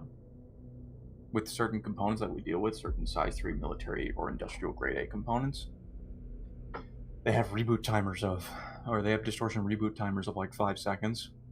And in order to keep it permanently locked down, like we do with other ships, is we would need like 16 EMPs firing in teams of 3s every 5 seconds. Or something to that degree. And that type of game design doesn't increase the skill level, it keeps the skill level the same. It just increases the resources required to do it to such a degree that it's not even worth doing at that point. Like, just because you increase the resources to be able to do something, that doesn't mean it takes more skill. Yeah. The only skill that really actually matters at that point is organizing that many people and is, you know, training them to operate like that.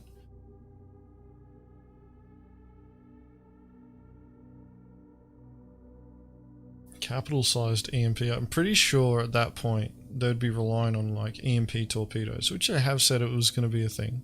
EMP torpedoes. Planned for but not implemented. Stop, Agens, you're dreaming.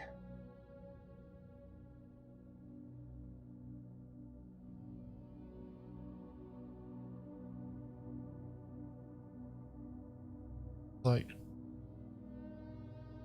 yeah, I don't want piracy to become that easy that everyone can do it. I also don't want it to be that difficult that, you know, like you have to be in a specific group to make it work. Like, I want people to be able to work it out on their own. You know, if they put the time and effort in, you know, they work it out.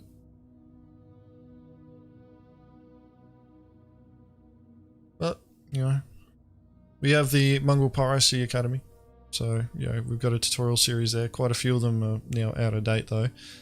Some of the points are still relevant, like pretty much episode 1 is, episode 1 doesn't need to change. It's just when we start talking about the tools of piracy. And we do plan on doing an update to the MPA episodes, especially with 318 coming. We're kind of just waiting to see what they say about cargo refactor before we commit to pushing the next episode of the MPA out.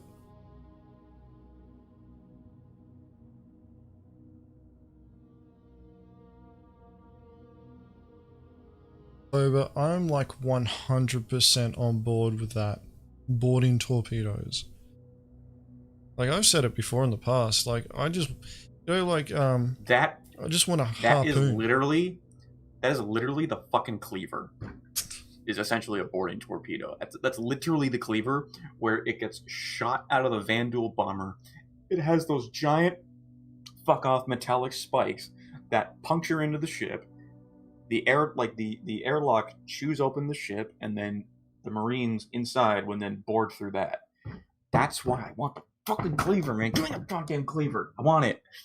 Please. John Cruz. Somebody. I want my goddamn cleaver. 30. Hello. One of the things though that you kind of have to acknowledge with the player base is that they'll always go for the most profitable activity. Like when cargo hauling is broken, that's when you see the most amount of cargo haulers. When mining is broken in, you know, a profitable way, that's where you see the most miners. Like when something is broken where players can make the most amount of credits, that's where you'll see the players, you know, economy of effort move towards. So if piracy becomes a type of activity where it's really easy to make profit from, you're going to see a significant shift of players trying to do piracy. And really what it comes down to is the barrier of entry of piracy, where that's sitting at.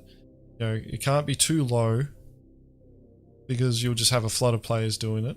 But it can't be too high because people will get discouraged from trying to do it in the first place.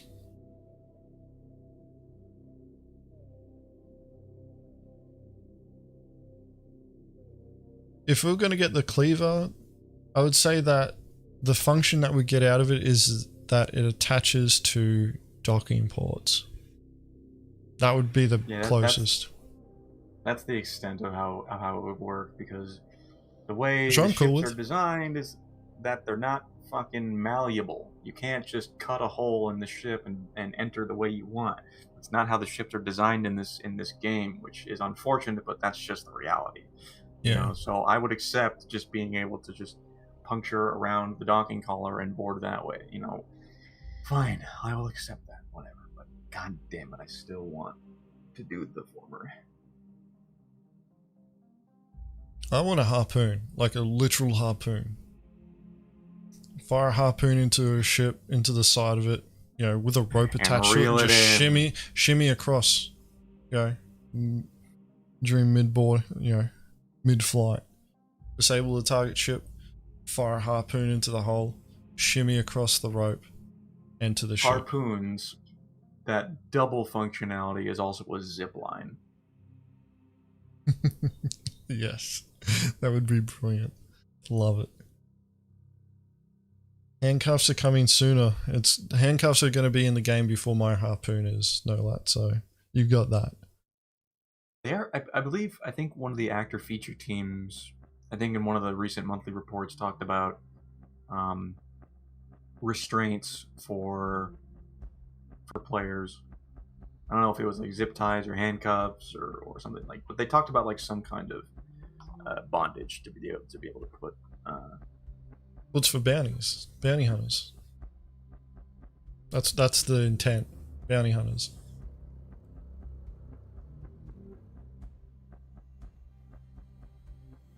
Rope confirmed, yeah.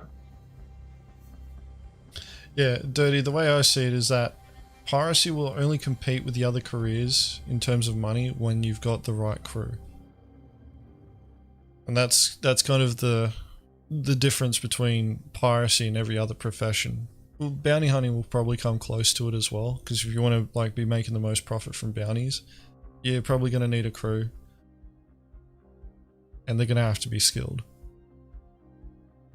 But yeah, I agree with that point. It's like amateur pirates are going to struggle. The ones who, you know, have practiced and train and have experience, they'll be the ones that will make the credits.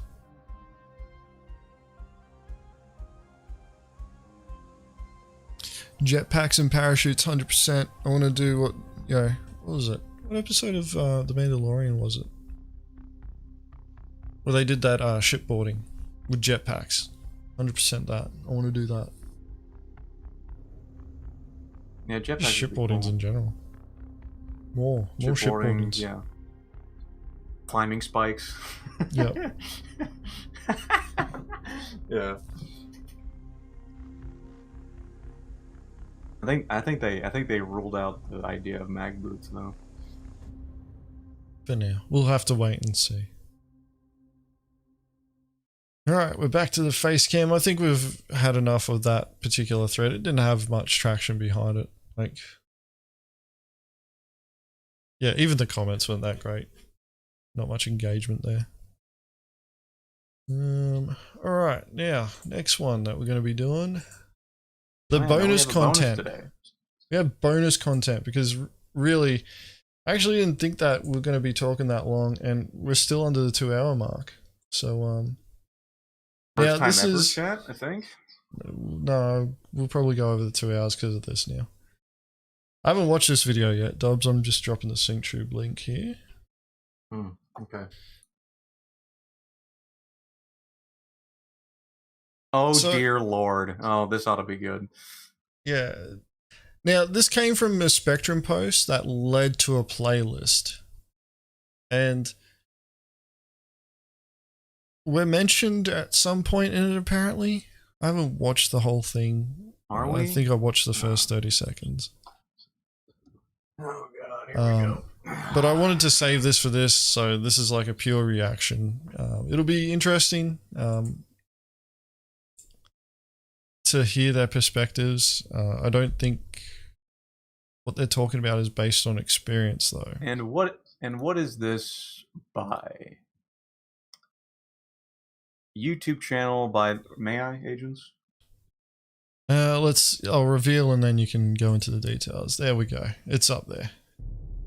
Okay, so this is by a YouTube channel by the name of Port Terra Conglomerate. The description of their YouTube channel reads as follows. They say, quote, PTC is an industrial organization based in Australia and its server region being formally founded as an Star Citizen org in July 2021, with the core admin team having been flying with each other for approaching a decade.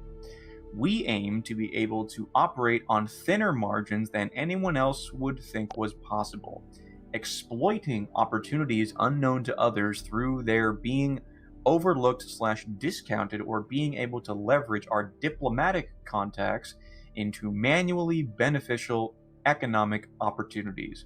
We do not intend to take sides in conflicts and are happy to help all comers who are happy to pay and not cause any trouble. There's a little bit of a typo in their description there. They continue, quote, we are heavily interested in industrial and support activity of all kinds, as through our diverse capabilities we are able to leverage our internal strengths and long-term familiarity within our ranks for the benefit of the org and those we work with. Oh. That is the group that made this video. So I hope it turns out well. In the meantime, chat, you know, whilst we're reacting, usually we don't do these reactions with music, so tell us what music you're listening to, if anything. Right now I'm listening to a synthwave. It's more of like a synthwave. It's like a cyberpunk radio mix, I think, something like that. But yeah, tell us what you're saying in the comments below.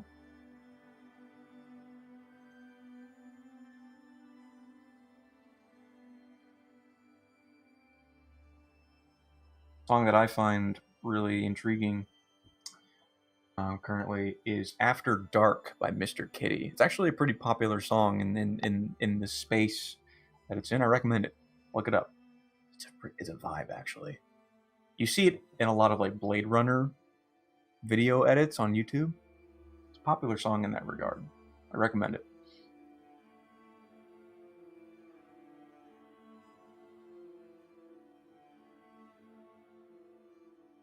I'm back, by the way. I have a new drink.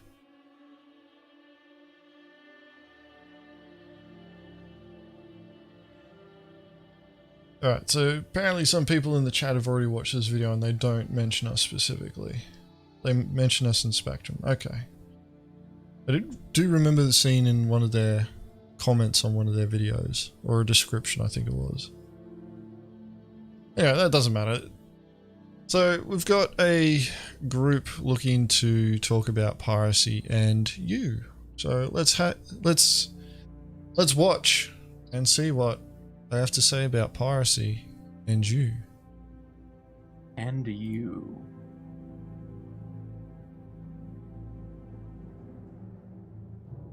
Love the traditional. Skip. Hello, Bavar from PTC, your Port Terra conglomerate here, an Australian industrial conglomerate organisation offering you everything from mining and salvaging products through to all your repair, rearm and refueling needs. We're here today with the first video in a small series to give you a heads up on piracy as a whole in SC and how to help minimize the risk of piracy on your operations. Now, piracy is real and employed in Star Citizen as a valid gameplay loop endorsed by the devs. Bullshit. There are well-known, well-organized groups that partake in this gameplay and are very well versed in it, as well as small groups of mates and the well-known roving murder hobos. This being said, miners and salvagers and haulers aren't powerless when it comes to countering or avoiding piracy. Already It based. should be remembered that the best pirates know their targets, and the best targets know their pirates. To begin with, the first video will cover piracy types in SC, notable orgs, and current trends and patterns, with the second going over the main anti-piracy measures, intel and counter-intel, route plotting and travel, interdictions and ambushes, and what to do when you eventually get interdicted or caught by pirates, with the third video covering negotiation strategies and some thoughts regarding the cargo refactor and how it might shake things up for people on both sides of the fence. Yeah.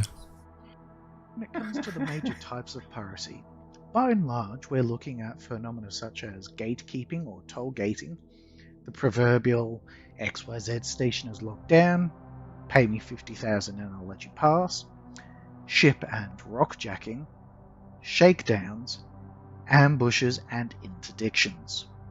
Your guess is as good as mine, Jack. I haven't watched these Known before. Piracy orgs, we do need to draw a line between dedicated pirate orgs such as RDP and RAK in comparison to orgs that run under pirate flags or get bundled in as such, but are really more PvP groups that can verge towards grieferish in behaviour, trolls or gankers. Some of mentions of the latter PvP orgs are groups in our experience such as WRL or White Rhino League, House of Lords, and lastly Das Guild. Red Eye Profiteers, at least in our experience, seem to be the most professional and well organised piracy group in our experience. Shout out to the Red. Region and make it What a do point they to call honour that, their Rosh? agreements with You've already actually forgot? negotiate with them. Red Eye Profiteers. To this point, Okay. warning shots will be Sorry. fired should you prove unresponsive to text or voice hailing, but without the intent to kill unless you prove unresponsive to these attempts to gain your attention. Their goal in the piracy attempt is to negotiate with you to receive a portion of your forfeits, or eventually, once we have the refactor, your cargo. Basically enough for them to make a gain, but so that they're not completely leaving you high and dry either. In that regard, they understand the nature of the game being a little bit unstable, what with it being in alpha and active development, and seem to be fairly willing to work with the would-be victims during said piracy to a point. Once cargo and all payment is sent through to RDP, they will let you live and leave you, allowing you to fly away mostly unharmed if you actually negotiate and come to a mutually agreeable solution. It should be noted that they are pirates who don't take kindly to those that re-out in combat log, instead of playing ball or approaching negotiations seriously. Should this happen repeatedly, they will remember your username in any org associations, possibly leading to a kill on sight response if they Is this catch like you a again. fucking org advertisement If for this you do group? it enough times with less than agreeable circumstances set up for subsequent negotiations. Wouldn't be with you surprised or if there your was a org down the collaboration. line in future altercations. Literally, they've just Considering talked about this all one groups of group. people that can be bundled under the pirate flag but tend to fall more I on guess the they're using it as an PvP example of trollish how sort of side of a things. pirate org It's important behaves. to note that their behavior and tactics typically lean towards more trollish and griefy sorts of acts, such as pad ramming, and in our view, setting honeypots for medics, always a bit of a less than great move, long-range dumbfiring torpedo shots onto landing pads from outside the ceasefire area, typically done at Port Olisar due to the lack of enclosed hangars, and lastly, camping refinery zones and slaughtering any and all ships that attempt to enter or leave said zones without any form of attempting to gatekeep They are also not above combat logging when they realise the people they're up against are actually gaining the upper hand and could well beat them in the fight, or resorting to rams as well.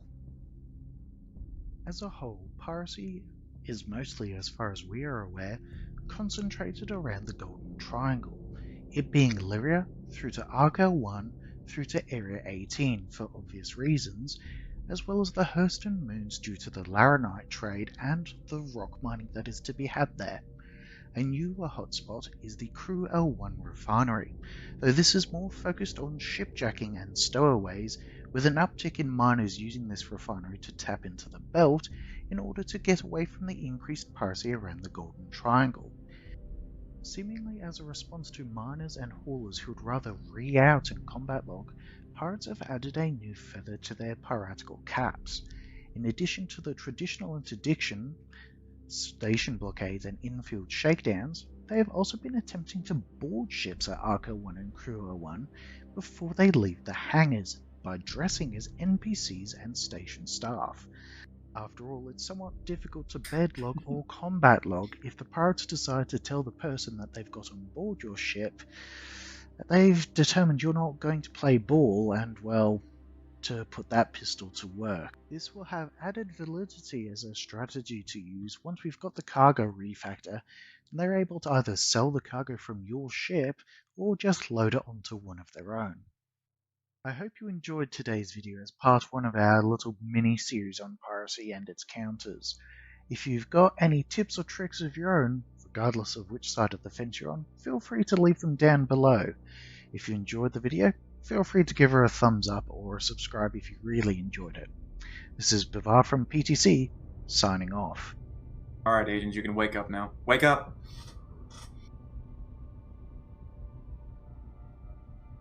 What's going on, Sync Tube?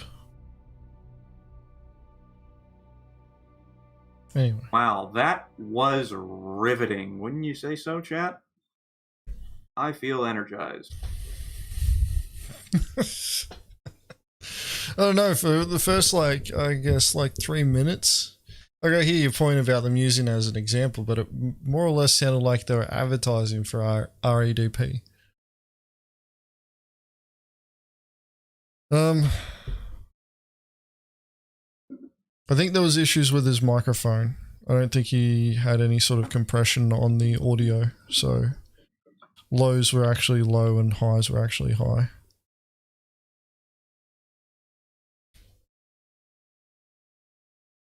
Are any of the Mongrels going to the Chicago Bar Citizen? Chicago Bar Citizen. Any of the NA Mongrels in a nearby Chicago, Illinois, going to the Bar Citizen?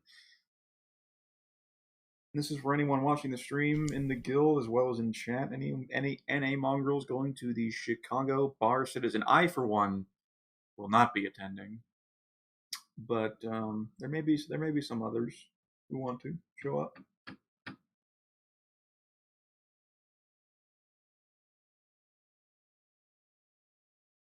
So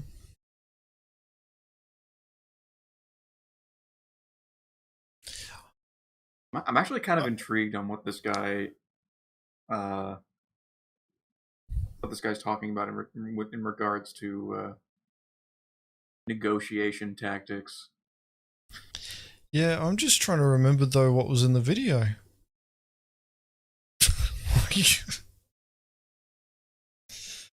I don't know if it was because I don't know if it was because either I already know a lot about the topic or the presentation wasn't that interesting. I don't think the presentation was that interesting. Okay. This guy's harmless. I'm pretty sure he's a good dude, but it was hard to follow because it was just pretty monotonous. But the basic premises of what he was talking about are basically correct, with a few scattered objections that I can sort of remember. But yeah, I mean, well, no, yeah. What else is there to say? There's a playlist. So this actually comes from a Spectrum post. Let's see if I can find it. I'll grab the Spectrum post. I'll throw that up. Where is it? It's a discussion channel. Yeah, part 3 of his anti-piracy series, he calls it, is his negotiation tactics, 7 minutes long.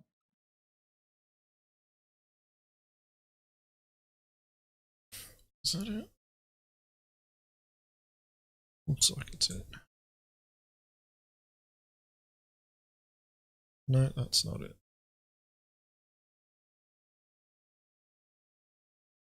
This one.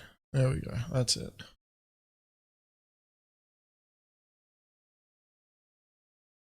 All right, so let's go here. Another Spectrum post. Anti-piracy measures when hauling and mining. So that's actually part of a playlist. That video. That's the first one. I believe, like, I never watched the first 2 episodes, but they have in the title that the audio got fixed up. So more than likely the first one's, like, as we could hear, there was audio issues with the mic, so you may have still had worse audio issues there. And that's where we mentioned we're validated. Here's our validation. Yeah, like, old mate's trying to make an anti-piracy series. I just I'm watching his part 3 of this, and I think he basically just confirmed that he was working with another pirate org to create this video, and it's pretty likely it may be REDP. Okay. Alright, well. Yeah, that was a thing.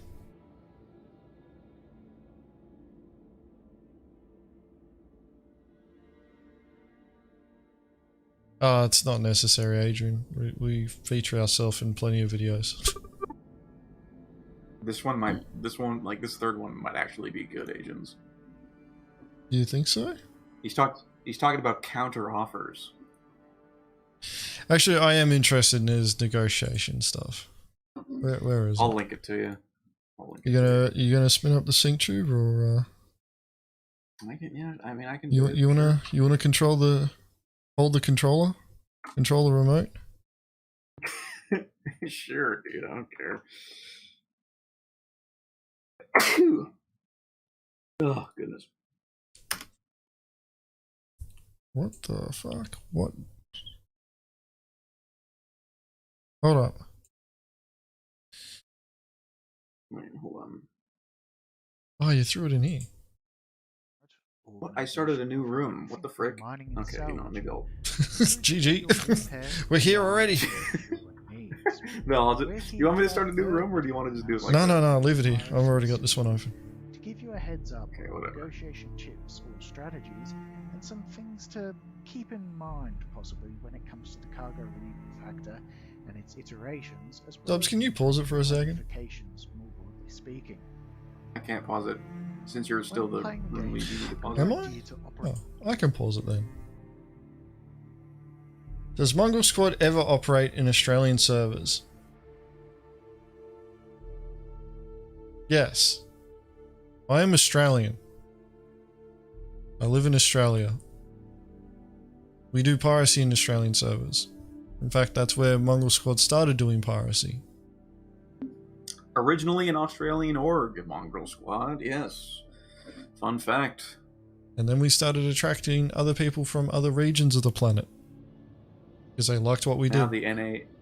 Or now like the what NA we do. EU time zones are fat as fuck. Especially the EU time zone. The EU time zone needs to lose weight. You guys are bloated now. I don't know Trim the about fat. that. Trim the fat. I got too many prospects now. Yeah. We start off as an Australian piracy organization, and we moved to international once we started getting more international people. And we have quite a few enemies in the Australian servers, which is why You may not see us too often. We don't try and talk and chat too often because we know that once we start talking, they start amassing.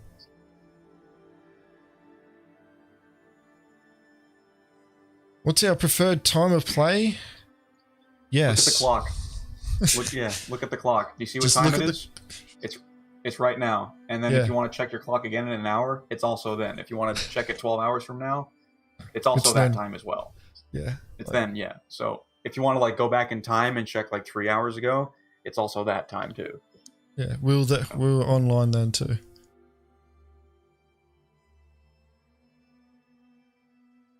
Yes, NAEST is a hot time zone for us.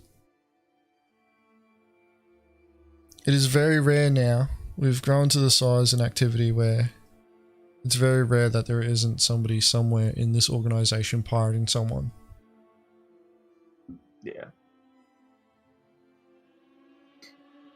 And it's just going to become more prolific. Every day I can check into OrdCom. Every hour of every day I'll check into OrdComs and there's at least like 5 people in there. In fact, there's a group right now. There's a group right now. Literally right above us. Alright, let's keep this video going. Let's watch this. I want to know. The Negotiation tactics. Operate under the assumption that eventually, despite your best efforts, your luck will run out and you will be pirated. You hear that, With this Agens? in mind, it's a good idea to remember pirates are accustomed to dealing with angry and insulting responses of players. Yeah, we are. Bad liars who are attempting to appeal to their humanity. If you're not someone who likes to have your time wasted by someone trying to pull your leg when you can plainly tell they're spouting BS, I'm sure you can appreciate how they feel.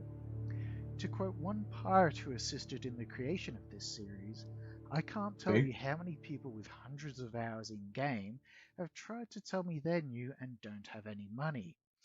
All that really does is make our Discord light up with laughter." Pretty common, ain't it, Agens? Your best bet is to appeal to a pirate's business sense by making a quick counteroffer. A third year. Alright, we're going to start again because apparently the music, background music was too loud. Strategies and some things to keep in mind possibly when it comes to the cargo refactor and its iterations, as well as possible ramifications more broadly speaking.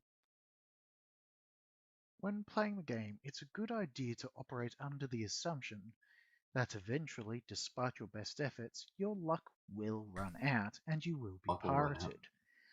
With this in mind, it's a good idea to remember pirates are accustomed to dealing with angry and insulting responses of players, or just bad liars who are attempting to appeal to their humanity.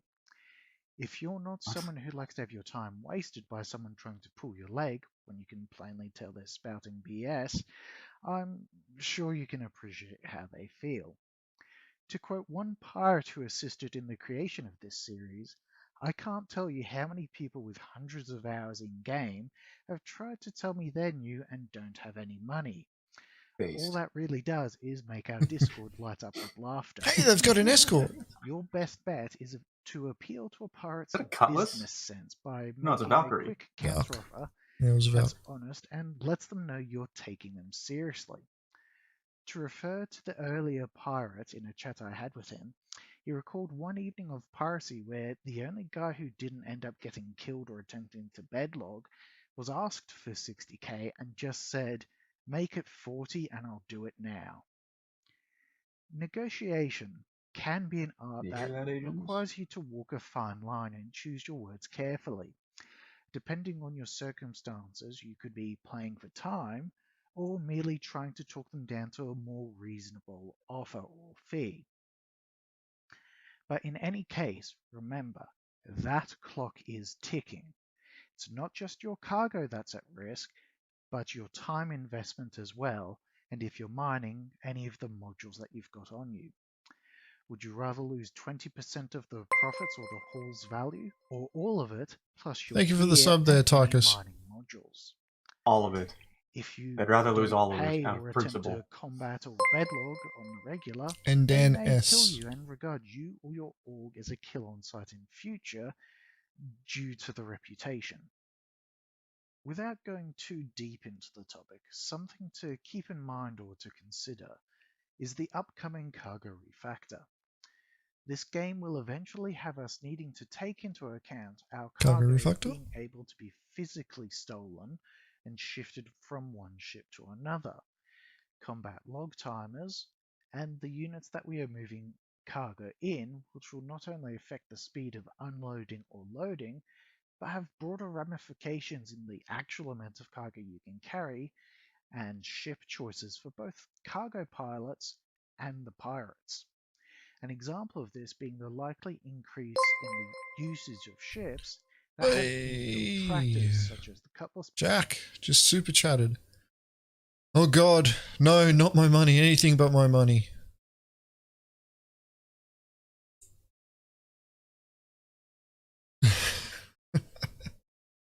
Thank you, Jack, for the super chat there, man. Well, guys, it's official. We have separated Jack Axton from his real life money. That's We've right. Done it. We've done it. We're real actual pirates now. We're real pirates now.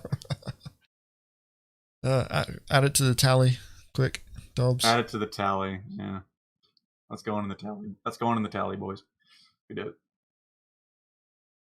All right, let's keep the ball rolling. Black and the Caterpillar.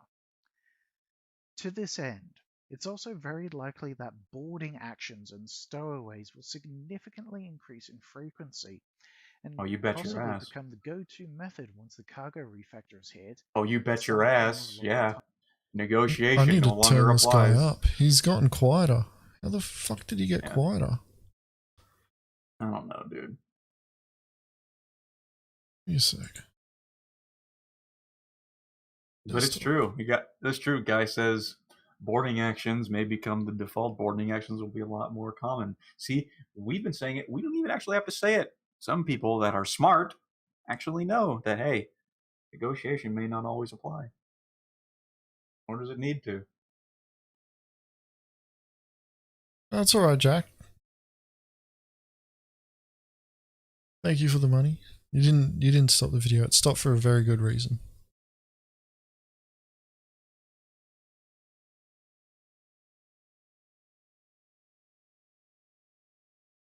By the way, Agens takes all that money. The editors don't see any of it. Do you get paid? You get paid when you make videos. Oh god. It's alright, Dobbs. I'll split that tenner with you. I could buy Peggle again. The next edition. Yeah, I can get Peggle Knights. Or Deluxe. I forget which is the sequel. It's like OnlyFans with the ears and the donations. Alright, let's keep this video going. I've turned it up, so I don't know how loud this is going to be. Oh god. Jack, you've done it. Dobbs, the fuck is Peggle? That's what Jack Axton's asking. He doesn't know what Peggle is. Oh, Peggle is essentially a children's pachinko game where you have a bunch of blue and orange pegs on a board, and you have basically like a pinball shooter where you have to knock out all of the orange pegs on the board to win and then advance to the next level. It's actually a very simple game, but it can actually be pretty fun because like some of the ways that the levels are designed and like some of the shots that you have to do, and yeah. It's really fun. I like playing Peggle. Not quite. You're thinking of something else. Alright. Let's keep this video going. We've only got 3 minutes to go. Hopefully you guys can actually hear old mate talking now. Timer is in play. This places added emphasis on you, the hauler, or the miner, to have global comms open and respond hails or be the one to make that first contact. Yes! Oh my god, yes! Arguably be yes! the simpler, I love more this efficient guy. option. I love this now guy. that they can effectively just board your ship and take He the cargo. just said the thing that everyone needs to fucking it do should now. be emphasized. Oh my god. At this stage, you won't really be able to use the excuse of no longer being able to pay them in UEC, as they'll just be able to take either some or all of your cargo as payments instead. With that in mind, The cost of a full set of armor and guns for border repelling for you and your crew really isn't that significant compared to the cost both financially and reputation-wise down the line should the ship be lost.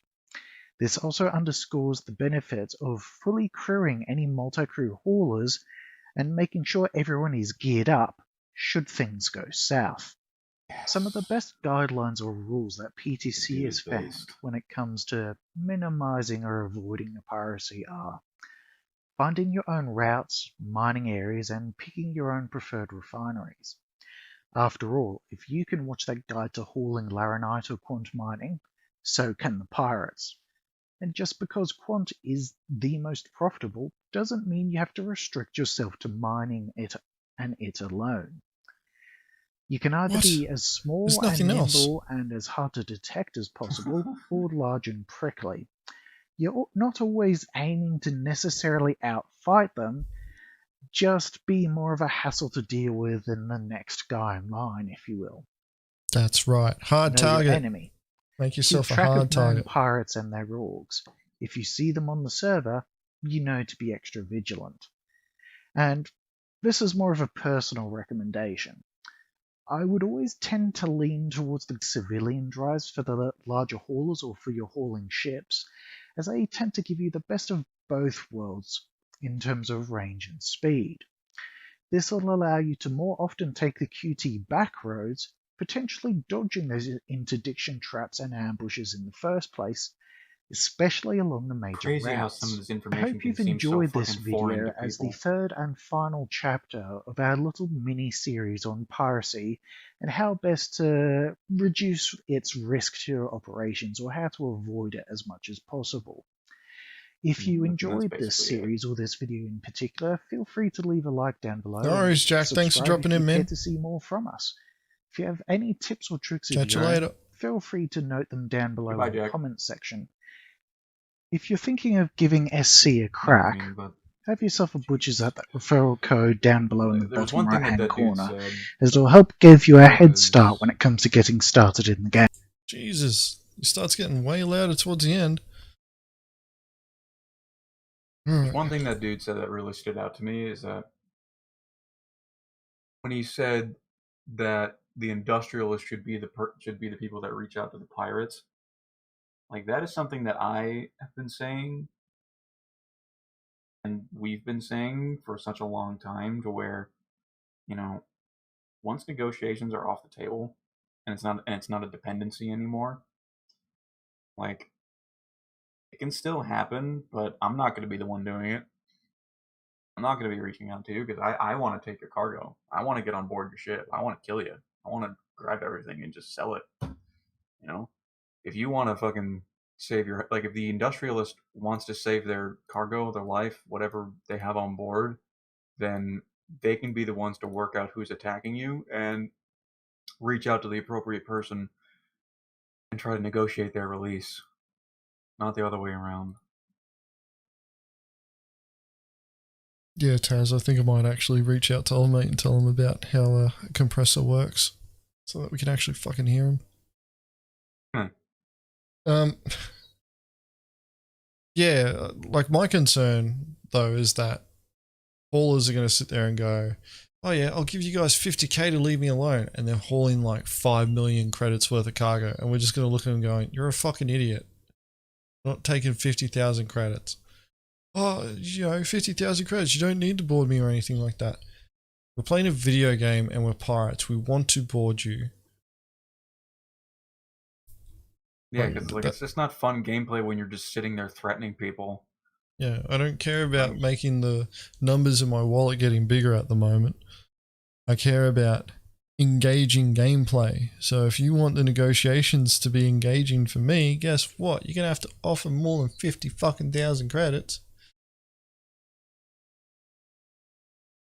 So I've got a lot of pirate mouths to feed.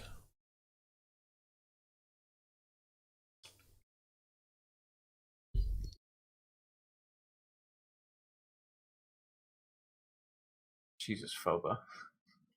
Thank you. It's one of those things where it's like, I feel like that point is going to get lost. They're going to be like, oh yeah, we'll reach out to the pirates and we'll offer them, you know, like 100k. And it's like, not enough. We're coming aboard.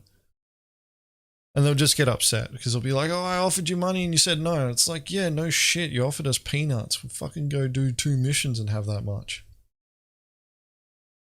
You know, like spend 15 minutes doing HRTs and VRTs. Fucking pay out more than any other goddamn thing in the game. Was it the service beacon missions? Grab a retaliator and do the high ones? Yep. Earning nearly 250,000 credits. Just gotta torp 6 ships. Yeah, that'll do it to you. It won't always be like that, but the thing about that is like the offers that they need to make need to be reasonable enough to make a pirate crew, and operative word there, crew, to not want to engage. Well, it's just a matter of like, first, what's their profit margin, or first, what's their profit margin? What's their net profit versus what they're actually investing, right? Because that's basically what we base our extortion fees off of when we're pirating people, is that we look up the amount of cargo that they have on board, we throw it in our bot that calculates their net profit based on where they're likely to sell. And then whatever their net profit is, that's essentially the ballpark of where our extortion fee is at. And that's also where these industrialists need to think of their payments if they want to offer it. It's like, okay, what's my net profit? How can I add or take away from it to make it seem enticing for whoever's attacking me? Usually it's more than what your net profit is, because it's like, if it were me and I could get, you know, the total tonnage, which is like, I don't know, 1 million credits or more by boarding it, or if you want to offer me that plus your net profit, then I'd be more than likely to take that rather than go through the boarding. Because it's like, I'm not going to cut my pay simply because, you know, you're offering it. There needs to be a much more substantial offer that's worth more than the effort it would take to actually get on board and take it.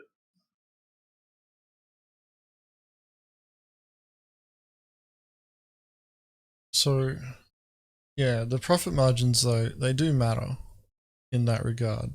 But at the same time, you can either suffer a 100% loss or a 50% loss. And you may not make a profit, but you're not 100% losing either. So if you're going to make an offer to pirates, make sure that it's worth their time, because that's really what matters in that situation. I don't know if you're talking about, I don't know if Adrian is talking about one of the Jack Axon video where we extorted somebody for $1 million. That was actually a request by somebody who wanted us to extort him for 1 million credits, or the reward of it was going to be 1 million credits. So I don't know what we actually pirated him for, but that was essentially the reward. And like, there's also it depends on what the hauler is actually carrying, because, you know, it's like sometimes we'll actually just ask for a ridiculous amount. Yeah, if it's like a cargo hauler full of quantanium, we know that they mined that, so they didn't purchase anything. If anything, all they purchased was the modules for their mining ships.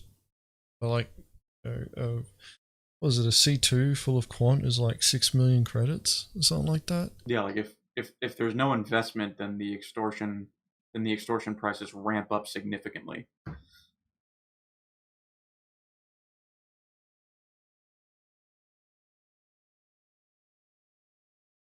Well, that's a good question, Voodoo Child.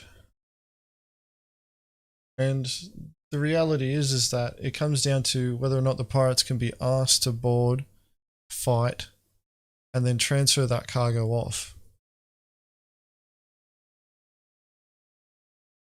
That's the reality. But then you've also got to take into account whether or not those pirates can do it. They may be bluffing. And they may be relying on that extortion or that negotiation in order to be able to make profit. You don't know.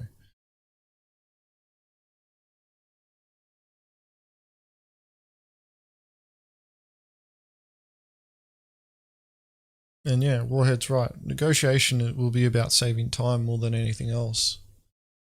You know, like an example that I could think of where we would negotiate over doing a shipboarding is if we've got multiple teams out and we come across a convoy whilst one of the teams is out doing pirating, and they've just intercepted a target. It's like, all right, we'll give you an out, buddy, 300,000 credits and we'll let you go. Or, you know, like a percentage of their profits, we'll let you go. Just so that we get something from that hit, because that team really is needed for another one.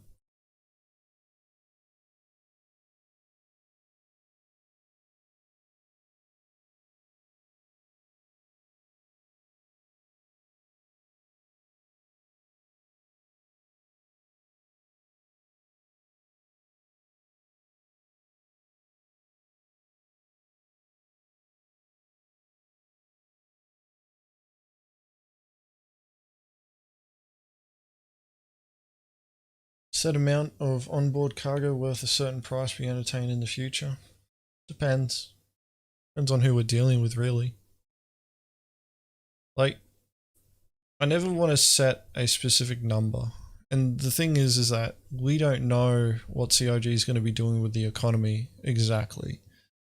You know, with quantum being a thing, the economy being dynamic and controlled by AI, sitting there and going, all right, yeah, we'll take 25% of your earnings.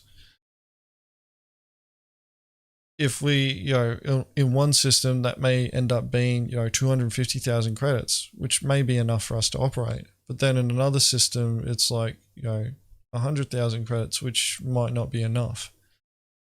So we end up having to pirate more. Or we could just take everything from that ship and make up the difference ourselves with a little bit of extra effort. Which is why, like, you know, I don't like sitting there and giving firm numbers all the time, because we'll treat, you know, each circumstance differently. You know, if we're pirating a cargo hauler and we're going to try and extort them and they start insulting me, that fucking price is going up. You know, I have the control over this situation. I have the power to take everything away from you right now. And you want to try and talk to me like I'm a piece of shit. You know, like, if you keep going, I'm just going to end the negotiations and I will board you out of principle.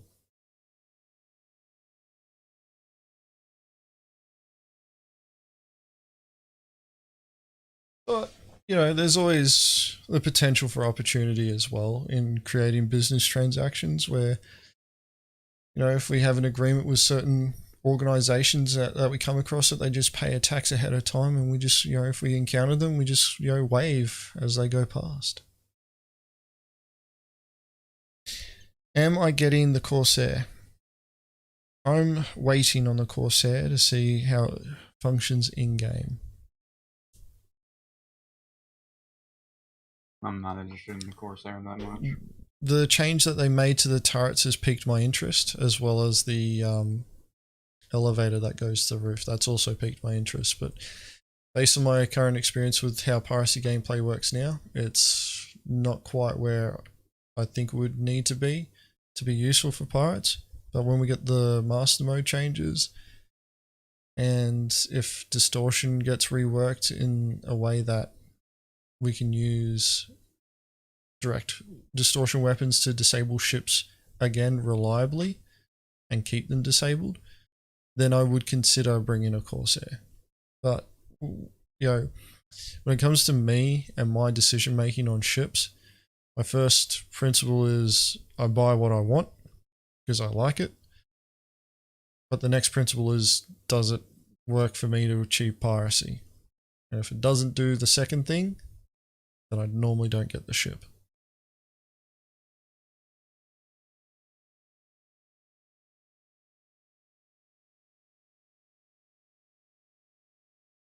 Yeah, I don't care about looks when it comes to the ships. I care about function.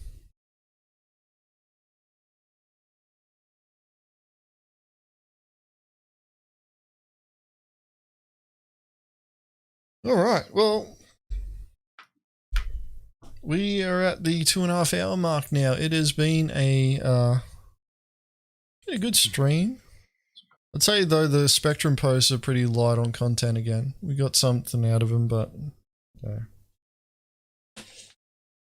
it's a lot to be desired. The spicy ones, the ones that we really wanted, got deleted, so we need to remember to sort that out for next time if we're going to do it.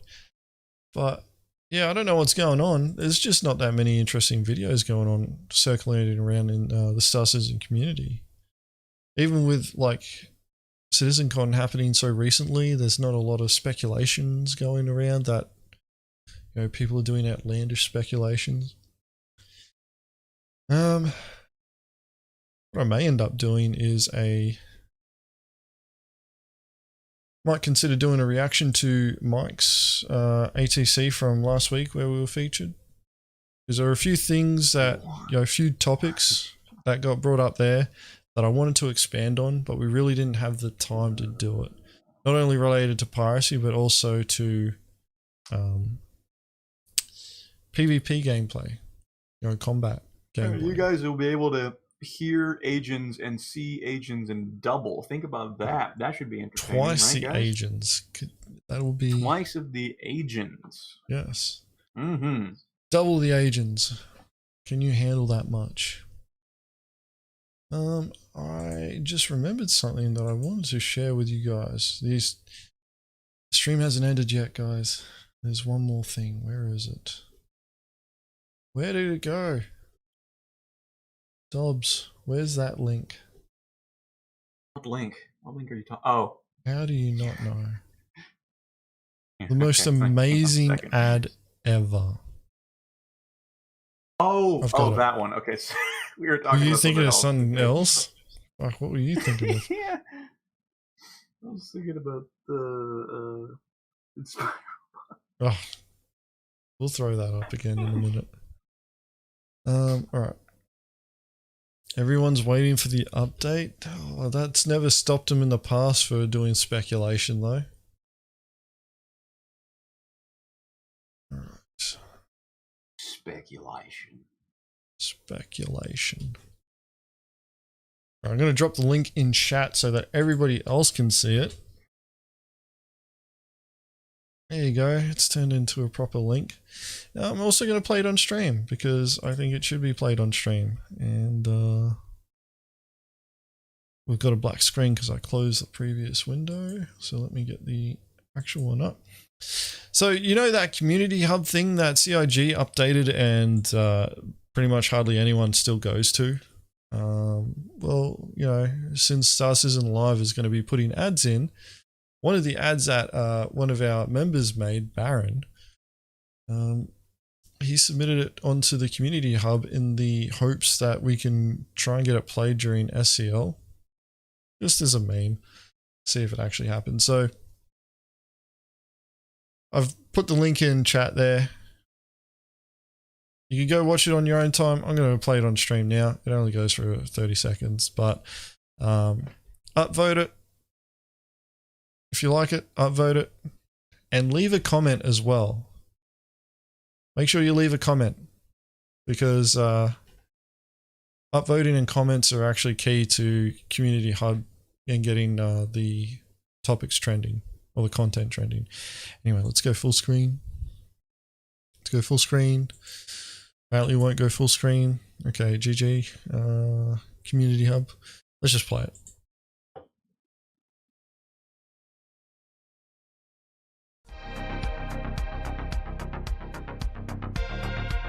Nutritious. Delicious. Cruz Lux. Restoring fuel recharge. Approved by real pirates. There's all Baron's videos as well. Baron's a nutritious and delicious. Baron's one of our junior officers in the org, but he's also a content creator. He does multiple bits of content on different games, mainly Star Citizen, but it's all in French. So if you're a French member of the Star Citizen community and you're looking for more French content creators from the Star Citizen community to follow, give Baron a crack. All righty then, Jag. Give Cruz Lux a crack. Yes. Drink some Cruz Lux next Jag, time. did you put something on the community hub as well? Should we quickly check that out too? Where's Jags? I'm logged out, so I'm not going to be able to find it. Is it under gameplay? It would be under gameplay, wouldn't it? I can try and find it. There's no fucking search bar on this goddamn. Trending. Oh yeah, look, the 4C2 boarding's on the community hub too. Go find it and upvote. Comment on it too. It's in trending. The trick to logging into the community hub is you need to log out of your RSI account on the RSI website, then log back in, and then go to the community hub. And the case should update, and you should be able to go back in. Right, where are we?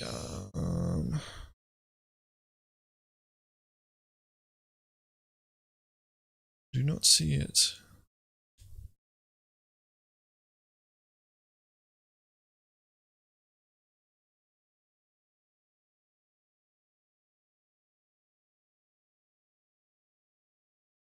Whereabouts is it, Jag? Have I already missed it? I hope I haven't. Try just linking it in chat if you can. It should, the auto mod will stop it from being shown straight away, but I can pretty much make it appear. Look at all these screenshots. Screenshot citizen.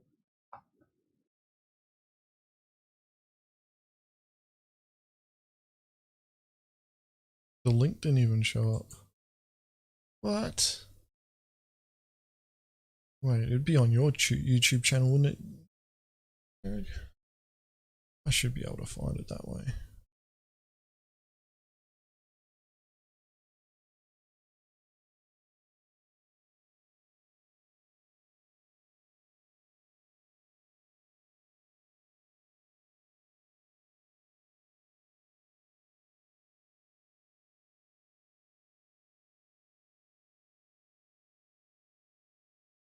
The Drake Corsair Sail the Stars, is that the one? Yep, alright, I see. Alright, open that in a new tab.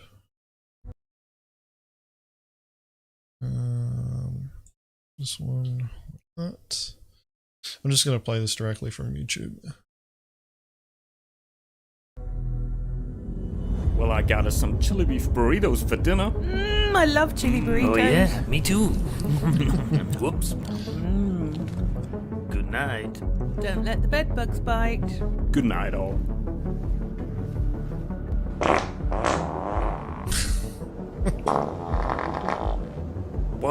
What the hell?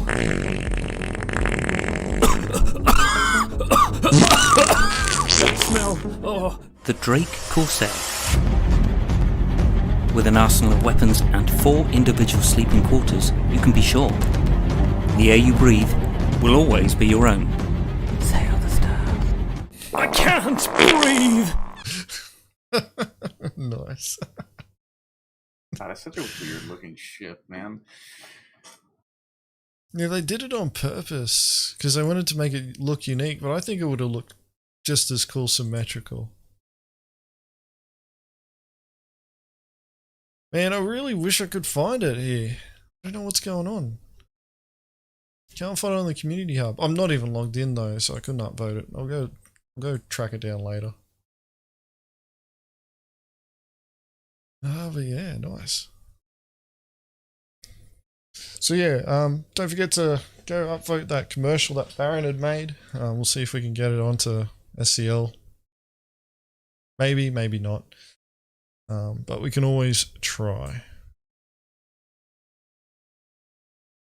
And if you don't understand why the video is structured the way that it is for Jag's commercial for the Corsair, it's the crew has their own cabins individual rooms.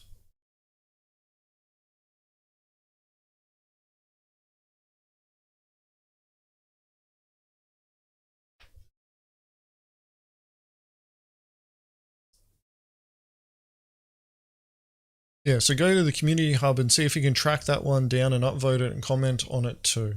And we'll see if it gets added to Star Citizen Live. Anyway, we're over the 2.5 hour mark. Thank you very much for watching, everybody. I appreciate you all showing up for the stream. This is still that regular weekly thing, just so that you're all aware. The post, the community post that I made, the community poll, pretty much going to close that off now on the YouTube channel. And it looks like we're going to be bringing the Mongrel Court back. It's pretty much smashed the other option, which was the bulletin. And yeah, I'm not sure what the first topic is going to be. I'll be aiming to punch out this Mongrel Court, maybe. Maybe. I'll be aiming to punch out this Mongrel Court around November, mid to late November. I need some lead up time. I want to try and track some people down, have a discussion with them beforehand, see what they know, see what they want to talk about. But yeah, Mongrel Court is coming back. Get excited. The content is just going to keep increasing on this channel. Anyway, thanks for watching. Next stream for the Mongrel Squad reactions and rants will more than likely be same time next week. Don't know yet because my schedule is a rotating one. But yeah, we'll just have to wait and see. That's really about it. I'm just going to close off this now, and you might continue being inspired. Prince, no, I don't have a Twitch. It's all here on YouTube. Alright, I'm out of here, guys. Bye.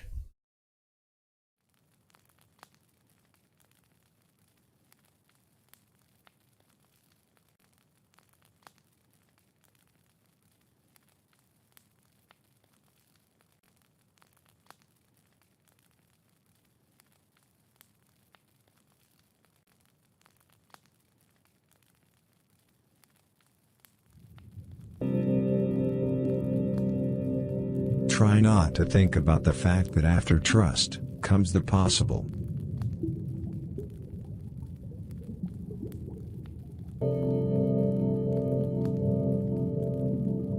Believe in the question of the impossible.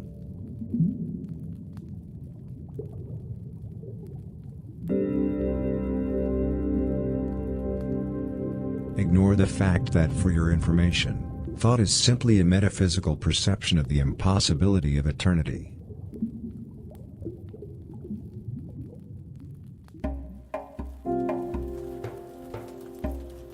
Stay focused on your breath.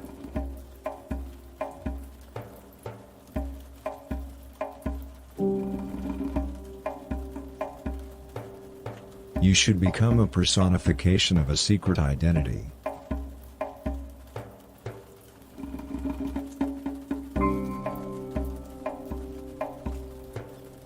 Moves will penetrate you.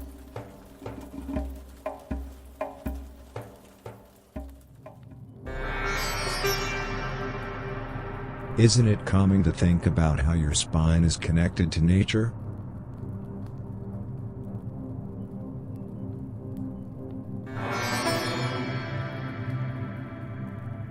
Squeeze your right hemisphere inwards.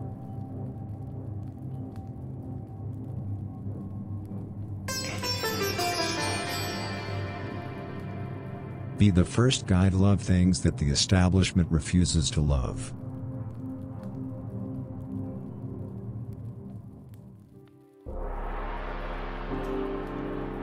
Feel how your body is obliterating heaven.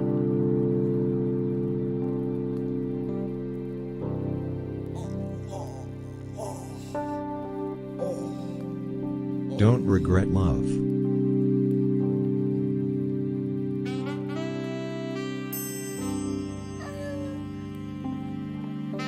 Don't try to impress anyone. It's pointless.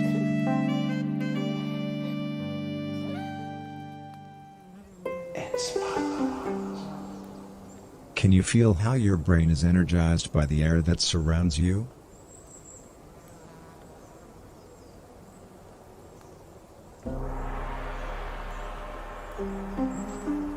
Embrace the fact that is what you think is your life, the déjà vu of a future civilization.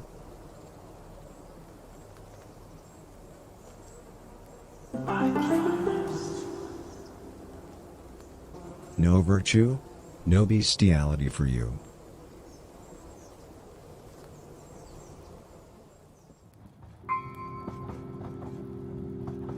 If you want to be an expert in crab salad, examine randomness.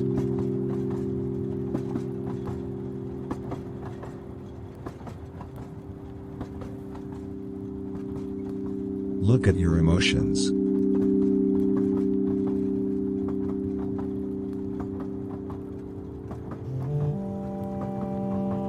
No consent, no demonic possession.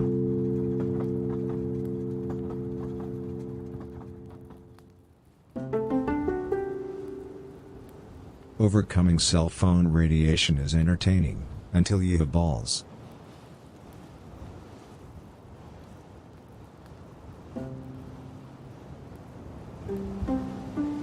Feel the connection between your body and everything.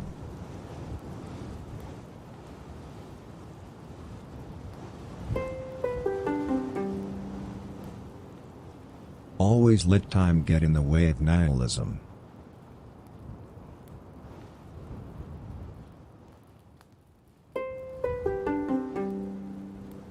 Keep repeating this to yourself: existence is good, existence is good.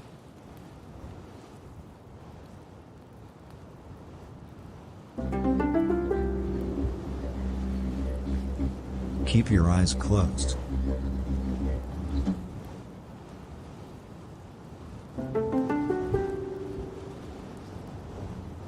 Keep your small intestine shut and allow yourself to float softly.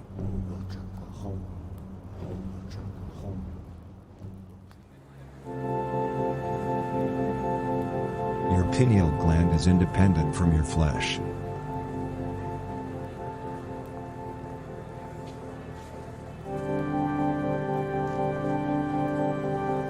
A poem from ancient Atlantis tells the myth of a highly respected wild man who was wandering around on the plains in search of a place to rest for the night, and encountered a young witch. "Dearest witch, wilt thou tell me where a highly respected wild man like myself find a place to rest for the night?" he asked the witch. The witch did not have to think for even a second. A place to rest for the night is not on the plains. It is everywhere, if you just look hard enough, said the witch. The wild man groped the witch. Then he exposed himself to her. The following spring, after hours conversing with his lover, the wild man had an epiphany, adored as a student who recognizes his parts, and became very much worshipped, and was even worshipped after his death.